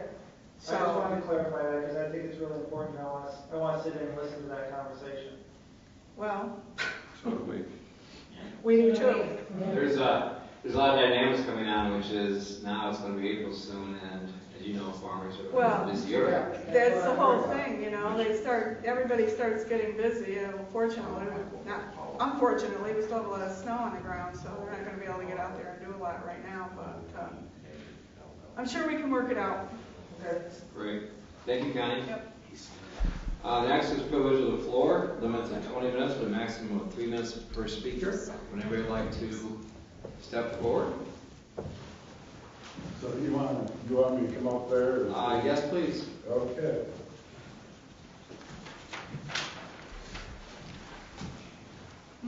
Okay, my name is Steve Smith. I live in Wonderville. There are 7 gun clubs in Tompkins County that have trap fields. The going rate for launching targets is 6 cents a target. In their sworn statement, which I have right here, to the EPA, the Lansing Rod and Gun said they shoot 100,000 rounds of ammunition, a little over 2 tons of lead a year. The net income for 100,000 targets is $6,000. The Lansing Rod and Gun told the Lansing Planning Board the trap shooting or the $6,000 is 70% of their income. Okay. 80% of the rounds that they shoot are coming, there's people coming from different clubs when they have their multi-club shoot. They come from Elmira and Corning and far out places when they shoot. Trap fields near any kind of lake or stream are pretty much closed nationwide because most communities don't want to endanger their water supply for a hobby or for gun hobbyists. And normally the communities don't need the EPA to tell them that the lead is bad at any amount. You just don't want lead in your water supply, or you don't even want to talk about it. The Rod and Gun new trap field, I hope I'm kind of, is near some hardworking Lansing citizens' home. They're in the line of fire of the trap field, or they're near it anyways. And it'll be okay for them if they don't go out in their yard when they're shooting trap, or if they don't drink the water for their well or try to sell their house. So I'm submit this for the record, the statement, yep, and the sworn statement to the EPA. But sure. And the bottom line is they claim that they make a lot of money from trap shooting. I was a member. I knew the treasurer real well. And when I was a member, it was a lot of work doing those club trap shoots, and there isn't that I think it's the Prestige or something. The big money was the turkey shoot. They took in like $8 grand or something for that. So you're recommending that they use steel, right? I'm recommending that, I would say if you use steel, it'll probably be just local people. We won't get all the clubs, so there's 8 other clubs you can go to and shoot lead and be your ATA and all that kind of stuff, and that's really the roots is that kind of stuff. It's just local people. It's not, and then, there's so much trouble when you start shooting lead, especially near a stream, and who knows what's going to happen with that. That club, there's the members that are coming to these planning board meetings and stuff like that say it's the end of the world, we'll go broke and all that. Well, I think the town of Lansing has the right, if they're put at risk all this crazy stuff, is they should be able to look at their books and see if they have the money to do this, But so on Facebook, they said they just went over their books for the last 4 years, so they're available, so. Thank you. John, is it John Berger? Yeah.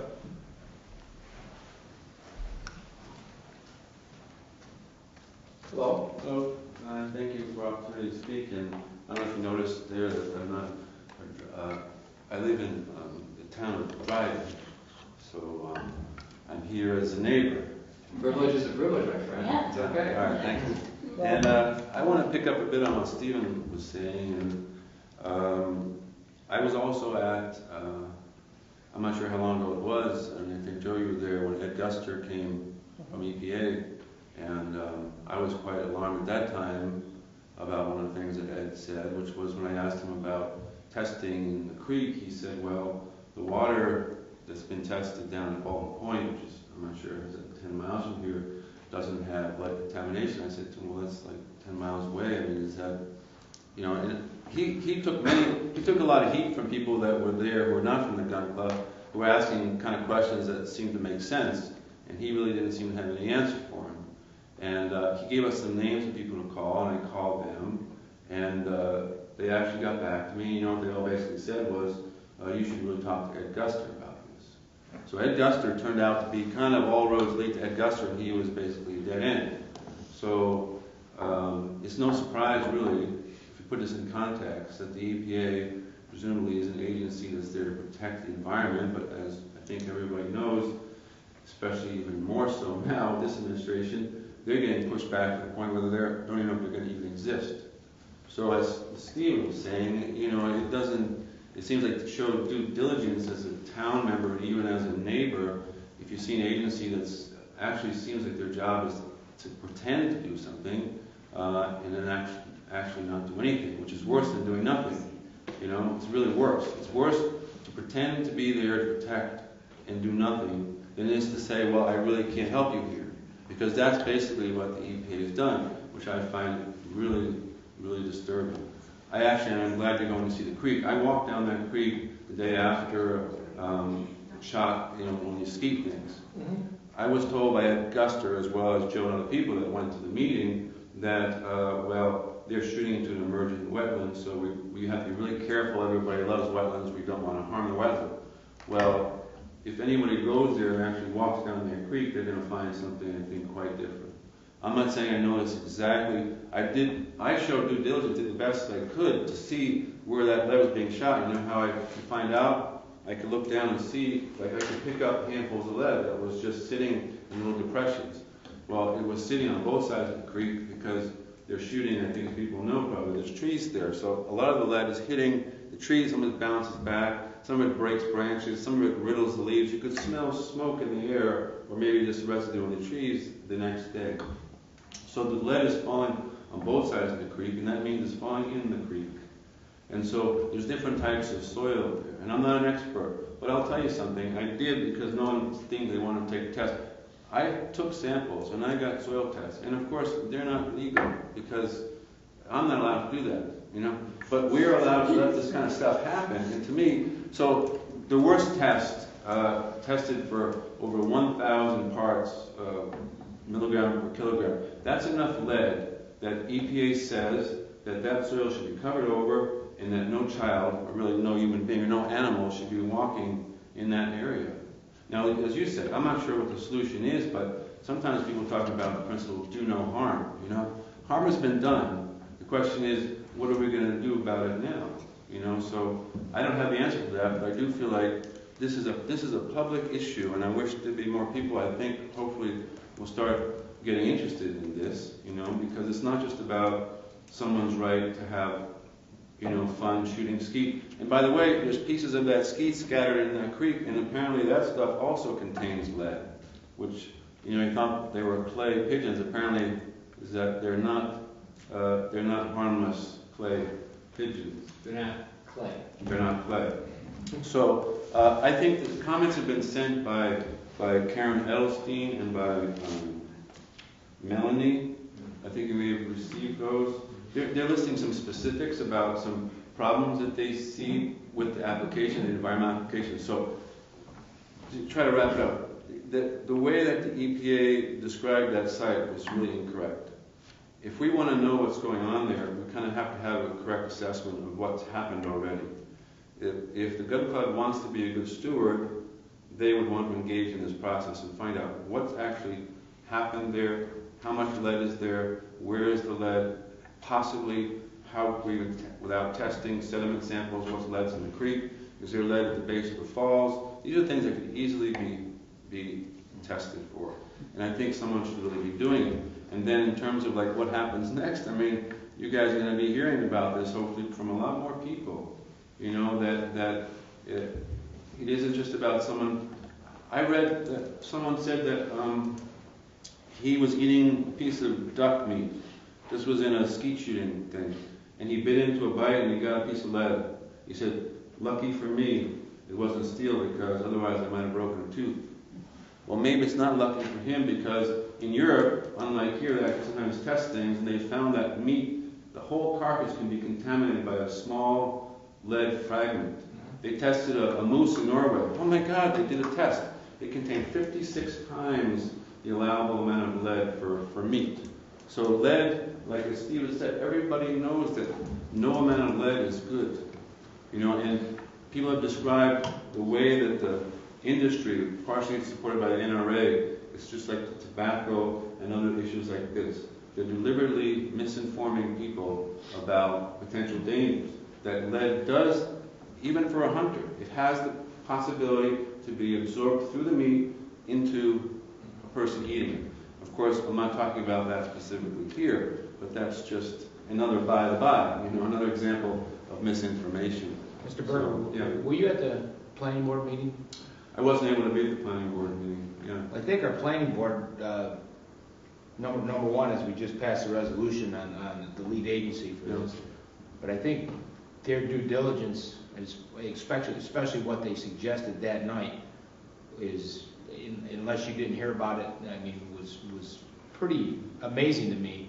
And the questions they came up with were in kind of with what your concerns are. Mm-hmm. So their recommendation to us is going to be pivotal in what we say and what we vote as a special use permit. I heard some of that, and that's good. I'm really glad. No, that's the due diligence of our planning board. Yeah. You know, I'm all for the gun club, but I'm also for doing things right. Right. And so I guess my thought would be our planning board is really going to scrutinize this, as they do with everything, with the due diligence that I think most of us, at least I'm comfortable with at this point.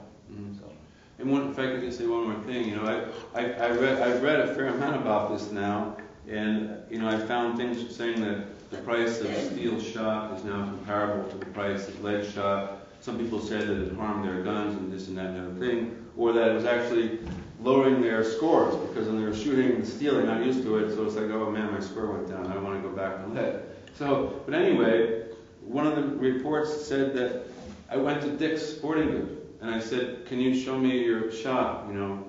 They don't even carry, because I said, why? I said, well, people don't want that. They carry steel shot for different size, and it costs $12.99 a box, and the lead costs $6.99. So it's almost twice as expensive. But they don't even carry the kind of shot that could be used for skeet target practice. Although someone out in Illinois said that if you buy in bulk, you can actually find it comparable price. So if we're told, well, this is going to set us out of business, maybe not. If those guys, start looking around, being creative, maybe they can find a way to shoot steel. And so we can have the premise of, do no harm in the first place, rather than try to clean it up later. You know what I mean? Mm-hmm. As Karen said, and as Melanie said, where are they going to get the money to do these?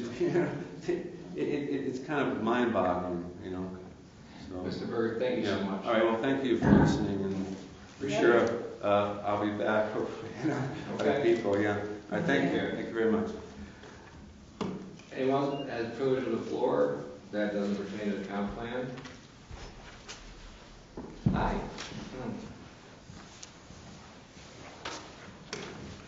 Hi, Chris Williams, Lansing, New York. Couple things I want to bring to your attention. You mentioned earlier someone contacted you, Tacky Huff from the school. Thank you. I thought there was a name, but I didn't. I'm not very good with names, and that's a name that you don't forget. I understand, but the school had me videotape. He gave a presentation at the school. He's a resource officer, police officer at the college, or outreach coordinator, and it was on. It wasn't directly related to the lockout a week or so ago, but it was on conflict resolution, and it was on how to handle situations, how to get involved with the community. Mm-hmm. And you and Mike Siegler and Deb Dawson were contacted by him, I think, and he quoted you folks in his presentation. But basically, it was, the message was, how to de-escalate tense situations and how to get involved with your community and, be active and just don't protest, go out and be active. And it was very positive, and the whole school was there. It was a great thing. It's on YouTube if you want to, the school's website, so if you want to watch that, it's there. Second thing is that Joe and Pat and I got together a week or so ago and did a brainstorming session on reviewing the website. We kind of mapped out what was there, and we did some conceptual mapping on things where the directions we'd like to go. And it's been the ball's in my court now to kind of coordinate those ideas and bring a conceptual map together so we can review where we want to go with any changes, what needs to be done. So this wasn't a direct redesign in a sense. This was just kind of laying the landscape out of where we're at today and where we want to go. So after we get that map and we get I get a few words around the things we do, we're going to review that and then discuss this amongst people in the town to find out are we going in the right direction. So it's the first step in trying to do this reorganization. Good. Thank you. Sure.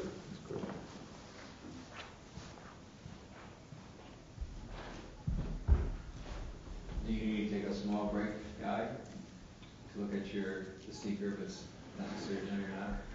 Well, the problem is that the CRIS database doesn't, there's no way to toggle between the fields that you need to on a small phone. I'm sure it can be done, I just haven't figured out how to do it.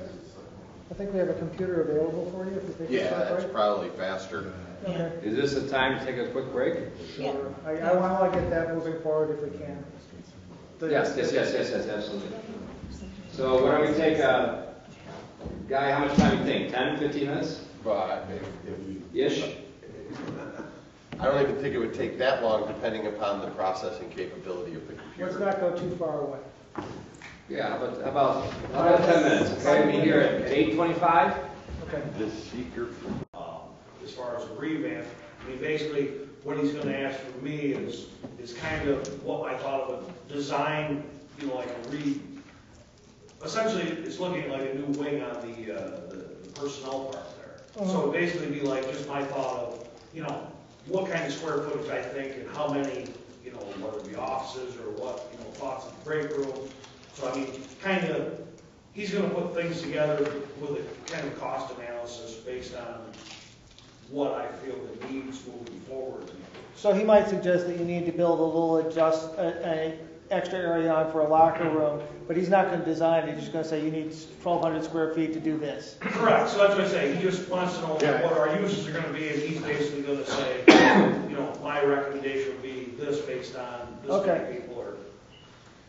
So having said that, I guess we start our meeting now, and let's get in that discussion. One of the things I'll ask our planner is that something, once we have the need assessments done, that we look for, is there grant money that could be helped also to help with this also?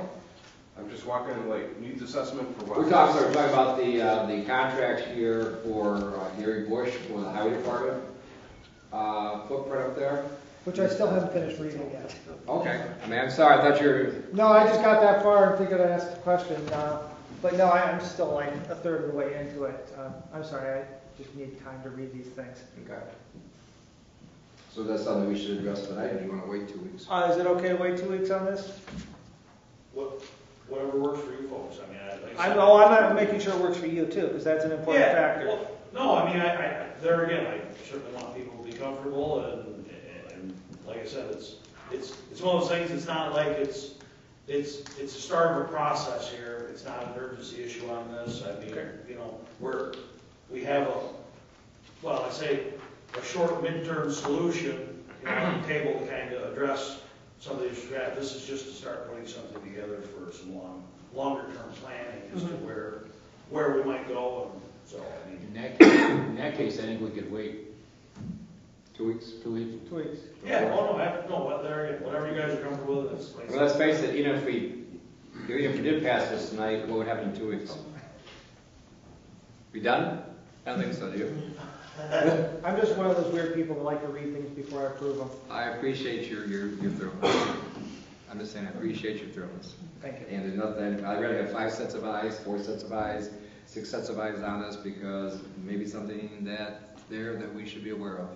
So there's nothing wrong with having active participation. So getting back to, are there any comprehensive plan comments? I thought we kind of like went over that and covered that, so we're okay? Move on? Okay.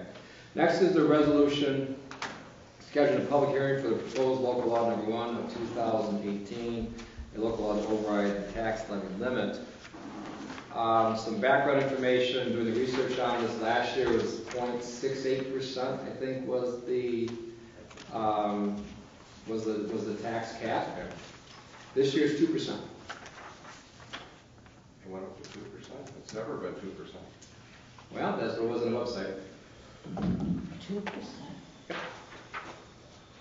And that can be verified, but the whole purpose of, in my opinion, of this is to protect the town in case we need to raise taxes above that proposal. If for some reason we find that we're below the tax cap, like we were last year, we can do another resolution. I'm sorry? Last 2 or 3 years. Yeah. Well, 2 years ago, we were above the cap because of the drainage districts. And then last year, we reevaluated those in Cricket and did some analysis, and he could still do the amount of work if necessary with the amount of money he had. So once again, I didn't believe it was necessary to overtax because I don't believe in that. So we're fine. And that's when he comes in and takes the storm drain or the storm water ponds and everything else, and anything else he has to do. That's where that money comes from. So having said that, last year we actually were below the tax cap. That's when we did another resolution to rescind the first resolution. So that's basically, in my opinion, why we do these things. Because, once again, Albany is, you feel their fingers on you, don't you, a little bit? I understand why this is necessary, we should move forward on it. Well, would you? I mean, Sure. there's a motion. Is there a second? Second. Any further discussion? Mrs. Munson? Andrew Benson, Yes. Doug Dave, Yes. Joseph Wetmore, Yes. Edward Levine. Yes. Okay, number 16 is the resolution amending resolution number 18-52, establishing town board work session meeting locations in the year 2018. Joe, you want to? Yeah, I want to change the April 4th to this location. I assume this location is available? I don't have the... Calendar's right there. Okay. Hey.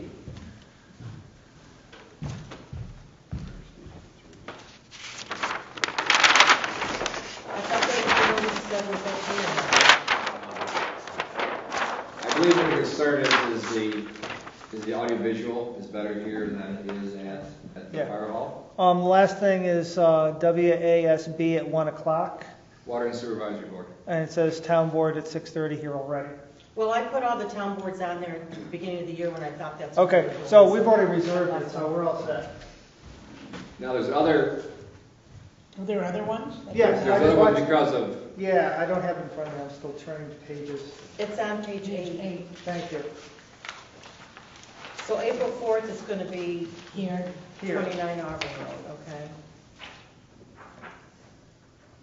And obviously, the March 7th one already happened at the village offices.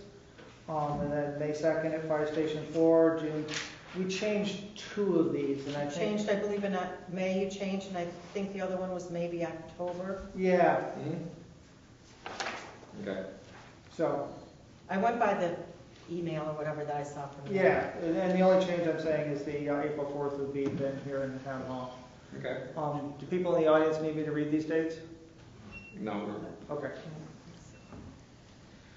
so having said that, if there's no more discussion, I will move it. I think it'd be appropriate. I'll second it. So be it. Any discussion? Mrs. Munson? Andrew Benson, Yes. Doug Dave, Yes. Joseph Wetmore, Yes. Ed Levine. Yes. So my apologies, Cricket. Let's go back to. Oh, no, we're fine. No, let's go back to. We started that way and I lost the scent. Okay, so let's go back to the resolution approving the cold storage building and the bid documents. Guy, hey, do you have any more additional information that may or may not allow us to move forward? It's 23. Yeah, the last piece came in, there were 4 indicated markers in the area. 3 all pertain to Moravido and surveys and studies done that showed up nothing, and as we suspected, the only thing that came up was in fact the historic site, which is Rogues Harbor. So Deb also pulled out the prior seeker determination, and what the finding statement in that document said is there's not going to be any impacts. Where else could you cite a storage building other than an already used industrial site, already disturbed, where you don't have to build roads, you don't have to run water, you don't have to run sewer, and the heavy equipment is already on site. So it was probably the least impact location, and I don't think adding 20 feet to the building changes that analysis at all. So I would simply add a simple whereas to it, saying whereas the prior negative declaration was reviewed due to changes in project scope, and nothing in the review suggests that any potential impact is likely to become moderate, and therefore the negative declaration is continued. And I can supply that to you in long form later. Okay. So having said that, Do we have to change the resolution to say a 40 by whatever size building, or? Yeah, it's that, and the bid documents are gonna have to be changed Yeah. to change it to an 80-foot building now. What And is it still for $45,000? That'll I get believe there. it's 60. No, probably it sounds like the number would change. I believe it was 60 that we were talking about?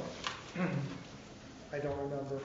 I'm Yeah. still trying to figure out where I am in this. You're on That's page okay. 17 and 18. Thank you. I'll stretch for a minute while you. The discussion was about the 45 at first, the 40 by 60, and then we had that discussion of going up to $60,000 allocating, because that's what we allocated last year, and then we found out that we'd probably get 40 by 80 million for there, which triggered the seeker and Guy's archaeologist with digs, and everything else he did while we were waiting for 10 minutes, and he came back with nothing. So having said that, we're now looks like at a proposal of a 40 by 80 building, so it'll be 4 bays, at a maximum of $60,000. I'll put forward that one. We have to speed? Okay. Good. Any discussion? I just want to make sure that Cricket's not his head at all of this. Yeah, no, absolutely. I mean, like I said, we hashed it over and. I just want to make sure we got the numbers right and we're all in the right Yep, direction. 40 by 80, 60, hopefully we're gonna end up 10 grand or so under. 40 by 60 or 40 by 80? I'm hearing two different numbers. 40 by 80 for For $60,000. Okay, And one additional overhead door. Correct. Instead of 3, there'd be 4, because you'd have 4 building sections. Right, I just want to make sure I was overstanding. okay. 23. Any more discussion? Clarity, questions? None So of I that? heard Doug make the motion, but who did the second? Oh, I'm sorry, I think I did. Joe did. Joe did. And you got all these changes? Yeah. Okay. Okay, no other discussion. Mrs. Munson? Andrew Benson? Yes. Doug Day? Yes. Joseph Wetmore? Yes. Edward Levine? Yes. May I just say something else, though? So, Should have said no. actually, I'm not sure anybody said yes, I just kept talking. The bid this has to be changed a little, the bid documents also have to be changed, so I won't be able to advertise that until that happens. And I did notice on the bid documents, there was no date as to when you wanted this to come back, so Right, you have to select a big date. I need to know what that date should be. Well, how much time do we need out there? Legally, it's like 3 days, but you'll never get a response to something in 3 days. Well, I think the first question is, when will you have the bid documents ready? So that's Tomorrow. Tomorrow? Okay. Yeah, I mean, I have to add a bay door, which is not, there's like 3 changes to make. Okay, I just wanted to make sure. Yeah, it's no, not- I understand, I appreciate that. 2 weeks? Cricket? Yeah, Give them 2 weeks. I mean, I guess, when so the idea we're looking at is to be able to get the thing out there, get the sealed bids back, and then have, ideally be looking for the board to approve, On the 4th? On the 4th or The fourth would be great 18th? if you wanted to do that. but 18th. does that give us I think the time? 4th is going to squeeze them too quickly because you got to get it in the paper, and are we going to have a full 2 weeks in there? Totally agree, I just threw it out there for conversation. So 18th looks like we're good? I think the 18th is what you're Good, talking about. 18th sounds good. So the 18th is when you want them opened on the 18th at 4 o'clock? Or do you want it on the 17th? I mean, I'll be the one opening them, I believe, so. Isn't there somebody else here with you that does it? Don't you have a witness do it also, or how's that procedure go? Yes? I mean, in the past, I guess Laura and I have done it, or I don't know. I remember Right, times- typically, I mean, she'd open it, I mean, obviously. I Somebody think- writes, I think you were there once, somebody writes it down, somebody opens them. It's So- not like we have a whole ton of them usually, Okay, so I'm just brainstorming here, but let's say if you open them on the 16th, which is a Monday, it gives you time to process them and everything, so we have a resolution by the, or excuse me, not 16th, by the 18th? Is that Wow. workable? Is that workable? Just for because everybody? I'd like to see a open 'em- resolution a day or two in advance. Just so I because can read I it. open them on a day doesn't mean you're gonna have a resolution that quick, because Okay. you don't always take just the lowest bidder either, so some Gotta verify. things My have to be recommendation would decided. be is to receive them whatever the week prior to the meeting, that, you know. That'd be the 11th. That allows any one of yous or all of yous to review what we're looking at. We, you know, if we need some discussion back and forth, you know, or if we need to check on anything with anybody, because like typically a bigger project when you bid it out, I mean, you may want to call references or anything like that, just to check. So that at that point, I mean, obviously, Patrick, myself would want to make a recommendation to Well, we you can- folks accepting X, Y, or Z. So, Well, we can tentatively say a schedule like that, but of course, when the bids come in, you open them, you may say, I need a whole lot more time to discuss this, think this out, or, you know, look at something that didn't come in like last time the way you expected. Mhm. So, you know, let's tentatively do it, recognizing that we may have to change it if you open the bids and say, I need more time to discuss this. Then we just won't do the resolution. Yeah. right. Well, that's what I'm saying, I just think if we had it so we had the bids due in for opening on that, say Wednesday prior Yeah. to the meeting, that should give us time to make that review and possibly have a pop-up resolution. So is that enough time? Are you talking about the 11th of April? If you're talking about the 11th of April, what's our time frame for when you actually get this publicized to This when? probably, today's Wednesday, this, at the VAST would probably go in on Monday, Monday's the 2nd, okay? right? Am I No, wrong? no, that's still in March. Thank you. So it's still in March. Thank you. It's not the 2nd. So 5. It hasn't been Easter yet. Slow Yeah, down. Easter's April 1st. Thank you. Okay. It So is, you're right. that's- So, Legally, okay. that's more than enough time. You just, Good. once you get the bids, you have to verify that they comply Mhm. with the terms. Mhm. You've got to check the State Department lists and make sure they're not an illegal bidder. There's some things that have to be done. Yep. So, Is that long enough? what's that? Is that long enough if we do it a week before? Okay. Good. Good. Okay, we have a It's a consensus? pole barn, it's not a state office building. I think it's pretty easy There to. might be some stone there that they want. All right. So, move on. Okay. So we have done enough, what's the word, verbiage? Is that the word? For 23, We we're beat that finished? up really well, so come on, let's go. Okay. Okay. So as long as we got that done. Okay. Yes. So we'll move on to 17th, which, Deb, you want to talk about that one? Back to 17. Yeah, as soon as I can find my place here, sorry. Page 9. Flipping back and forth. to get to the Yeah, wall. page 9. Well, the only reason we did that was because, Yeah. No, it's fine, it's just, yeah. normally we don't do that, but because, so that's it. I'm very happy that the board's flexible and we Yeah, did. this one's important. Page number announcements help me find my place. So Okay. is that, nope, this is all good. So 9, on page 9. Town clerk's presentation of New York State Control's permission to establish. Okay, so, this is just a formal, just a little formal thing that the town clerk presents, or I'll just read what I wrote here, it makes more sense. At the town clerk, I received the order from the New York State Controller.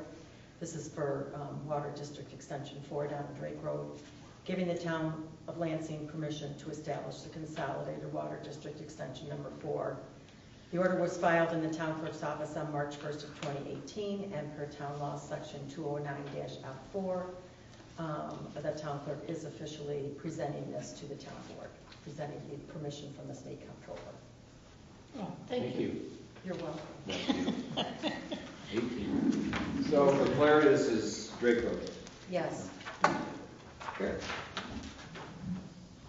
Okay, so you have officially presented it, and we can move on to our next Yes. item, right? Mhm. Okay. Number 18, resolution final order approving consolidated water district extension number 4, Drake Road. I'll move that. I'll second it. Okay. Any discussion? If not, Mrs. Munson? Andrew Benson, Yes. Doug Day? Yes. Joseph Wetmore? Yes. Edward Levine? Yes. Number 19, resolution approving map plan report and scheduling public hearing upon public interest order for consolidated water district extension to incorporated remaining Cargill lands. I will move that, as we already discussed it. I'll second it. It's on page 10, right? Yeah. 11, 12. Cargill's on 12 and 13. It starts on 11, doesn't it? Yeah. The heading's on 11, and then it's 12. Page numbers are dependent upon your printer. But I printed all these. Okay. That they, unless I'm wrong, I printed. You printed the ones that I'm looking at, yes. But you're right.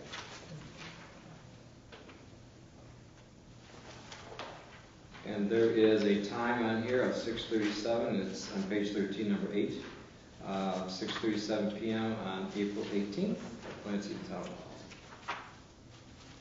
Okay, so this is to set the public hearing. Yep, correct.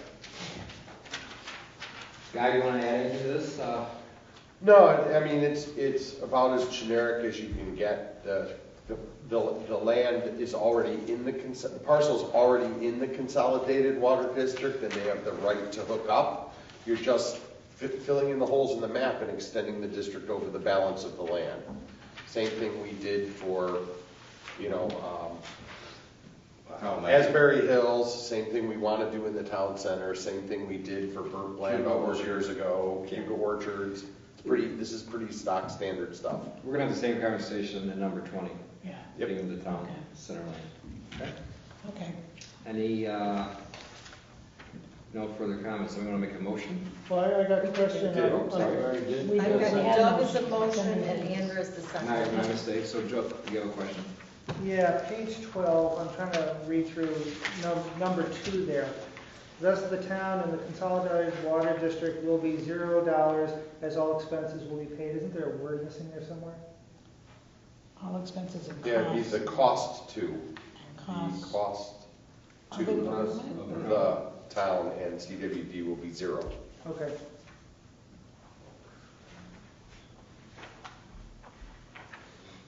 Does the town and CW cost, will be right? You're Yeah, saying the the word- cost? Yeah, Yeah, it would be the cost to the town Yeah. and the CWD. Something dropped out in editing, sorry. Any other discussion? So with the motion with the said correction? Any other discussion then?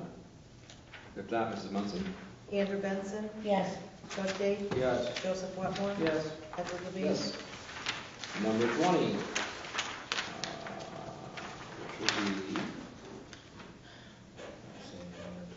This is the same, No, this one's got it correct. this one's. yes, they have the, yeah, look at that. Yeah.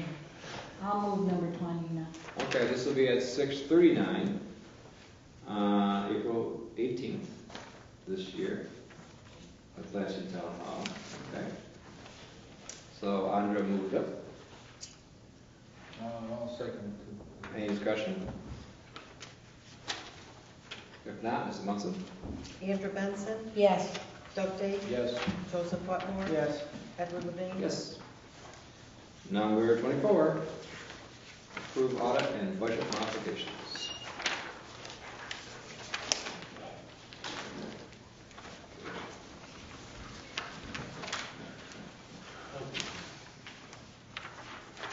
I'll move the resolution to approve the audit and budget modifications and supervisors report. You want to hold off on the supervisor's report? There's only been one signature on it because Katrina couldn't do it today, and there actually needs to be training on that Which I will take care of with Charmaine. for next So month. you don't want the, No, what the process is, obviously, very happy that nothing happened to her, but she was unavailable to do this because of a physical condition. So having said that, there is a process you go through with the bank statements and everything else. There's a whole checks and balances, and because this came at the 11th hour, it really puts everybody else vulnerable. in that situation. So having said that, my understanding is we can wait until next month for the supervisor's report.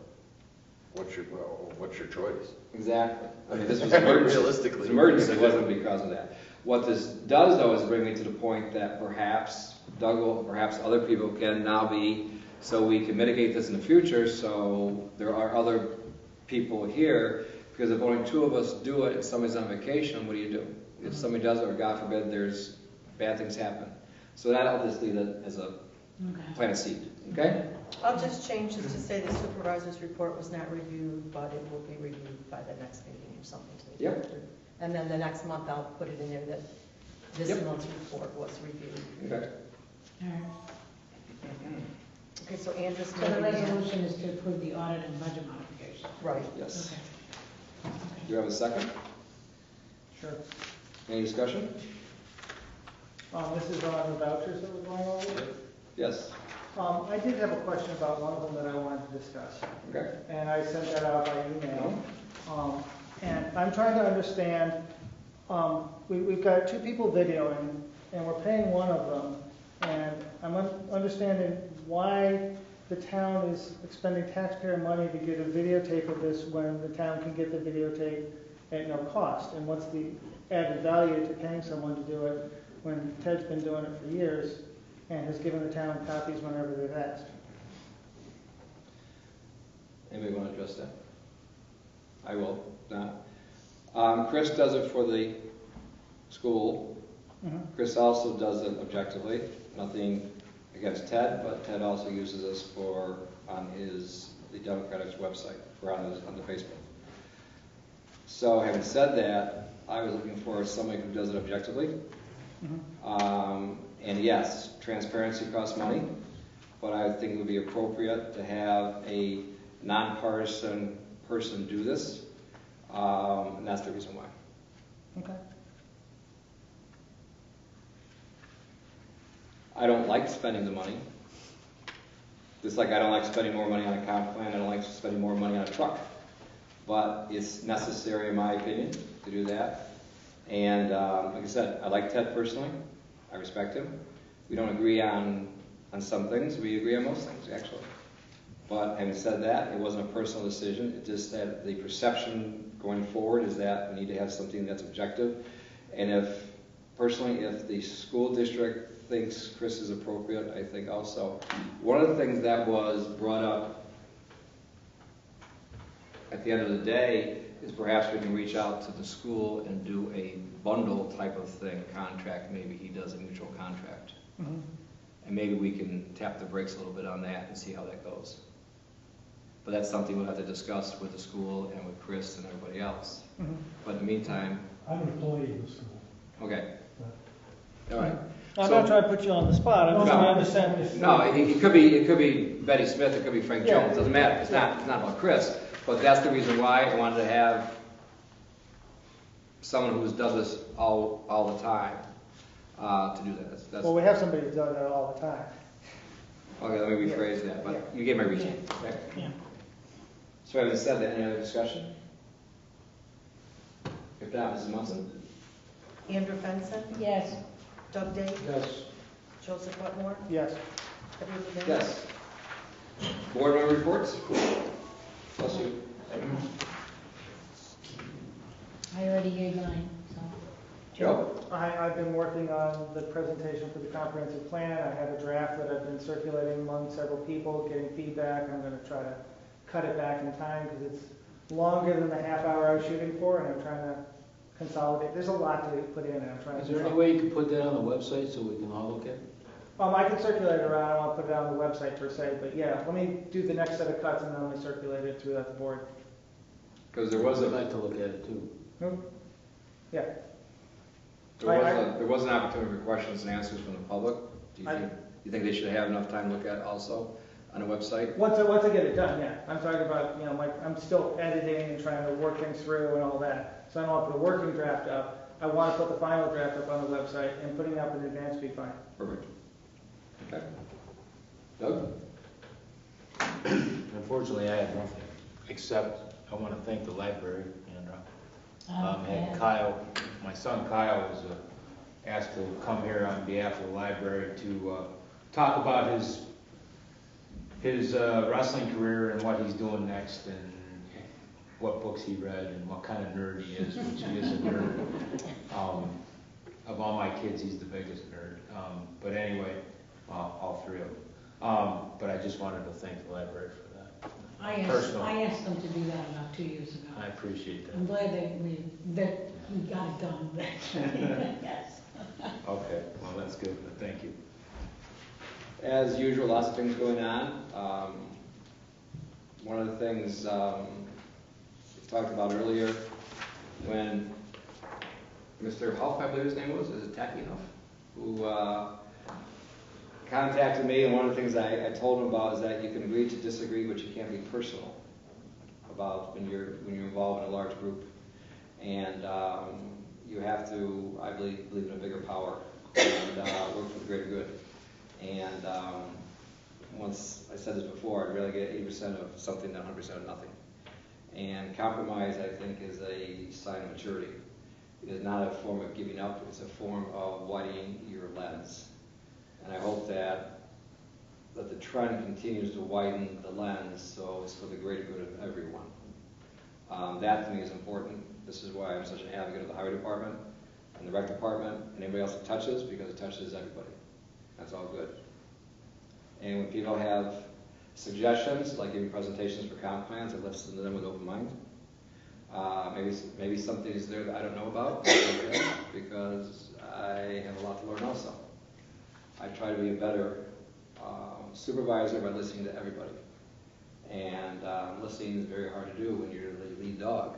You don't take directions, you know. But having said that, Connie's done a great job with the ag. And I won't generalize, but I gotta say, going to these different groups, it just shows you how up on things Lansing is. Mike can attest to this. Joe also was so was Katrina at this planning presentation. They say, well, you need to get an ag committee. You need to put it in your comprehensive plan.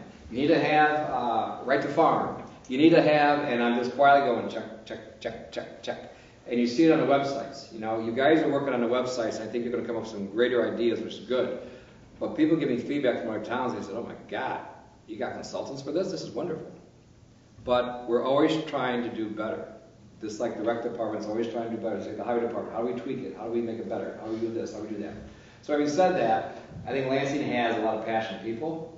I hope we all pull in the same direction. Because I think at the end of the day, Lansing can be a much better place for it. So enough of that. Counselor? Well, I'll be brief given the time.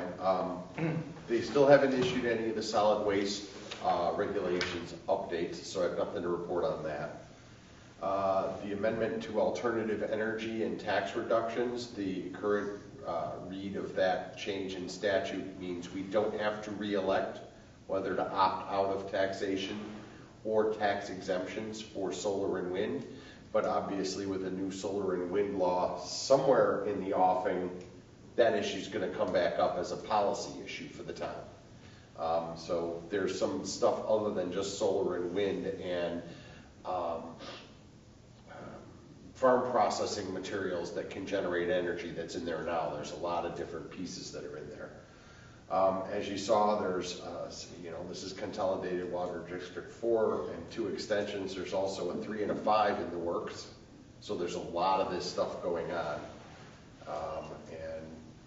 So I think as to the 3 things that were sort of hanging fire, we're done with extension 4.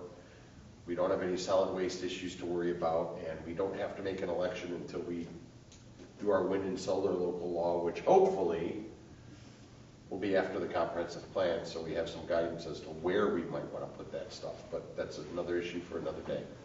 Okay. Mrs. Munson? Okay. Working session. Town trails. Katrina's not here. Procurement policy. Joe sent us some stuff to mull over. I thought some of those were great suggestions. The only reason I say some is because I haven't had a chance to absorb all of them. I think that may be something we might want to seriously discuss at the April 4th I don't think we'll have time at the April 4th Okay. meeting, but Then I want to be able to move on some of this stuff. I'd like to hear back from staff on it. I think that's the first thing that I really want to hear, is not just us, but I want to hear that the wording works for staff. And that's why I sent it out to all the department heads, and if I miss somebody, let's get them into the loop. But I don't want to put more work on anybody, I just want to codify what's happening so that our document actually does what it says it does. If we get feedback from them, and once again, we're trying to get this thing done also thorough, we get feedback from them and put something together for our next, our second meeting of the month. Yeah. Okay? Use of accrued sick time, same game plan, second meeting of the month. Okay? Was it? Yes. I'm trying to get out of here, What gave you that idea? Well, Katrina left me with some notes that she had with regard to it. Go ahead. Well, I'll read what she said. She indicated that she would like to try to get this done tonight. Obviously, that's not going to happen. I think they have been dangling long enough. My vote is that they get some relief, and then in the box she wrote exact numbers. What is the accrued obligation, and what would the change be? Those are the two things that she left by. So I assume we have that data, right? And we've already circulated emails and whatnot. I'm not trying to make this any longer than it has to be. How do you feel about it? I don't think we can. I think I've seen a lot of things go by, and I don't feel comfortable saying I agree to something that went by before. If we want to take a 5-minute break and dig something up, I'd be more comfortable. Well, I understand it's late. I'm just saying I hate voting for something in abstract that's Is there this a time important. limit? no, it's just that people have. This was People brought are up. hanging. This was brought up in December, January. Well, I think this has been going on for years, so back and forth. Well, No, it no. hasn't. No, this particular. This particular one, This yeah. particular This set of Yeah. employees is. So let's do this. Let's go with the original game plan. I will give you as much exact information as I can. I will put on my blank hat and do that, and at our next meeting, Yeah. our next second meeting in April, Okay, And staff And- can be told that we're planning on passing this. okay. But Well, we're planning on making sure we beat the crap out of it, which we do pretty well with. well, we can't be accused of not looking at things. I mean, which is, I appreciate that. We have to go into executive session. Well, that's right. We have an employee's concern Okay. that may, let's see if I get the right one here for my dear friend Ted on that. Get the card out. I do, because I love about you, Ted. How long you been doing? On that. Okay. I can use that one. I can use this one. Okay. Guy, this one has to do with a concern about an employee and a possible lawsuit. So you need a motion to move into executive Yes. session? Does that fall into that category? I don't have the right language that. Well, if it's about a particular employee's job or work performance or a medical issue or an on-the-job injury, then it's executive session. If it's potential lawsuit, it's either executive session or closed session under the privilege. I would shoot for the first. I'll make a motion to go in. You Executive can. session for the reason as so stated by Guy. And who are we including? Are we including Guy? Are we including? We're including everybody at this Okay. group right here. Nothing personal, Chris. Ted, thank you as usual. Okay. Okay, Who so, seconded? well, yeah, so who made the second? And also, I'm sorry, also. One second. You want to do that other issue? Yes, the other issue also. So we have Okay. also a possible, yes. We have two issues. Two issues. Both relating to the work performance and Well, one duties has of a to do particular with- person, or- The contract negotiation. Yes. You remember the map? The who? The map. Oh, yeah, okay, yeah, all right, that clearly is a contract where the disclosure of the terms would affect the price or consideration, yep. Very It's good. land or stock, so. You guys, do I have a second? Sure. I have Andrew as the second. Yep. Okay, all in favor? Aye. Aye. Thank you, thank you. Aish.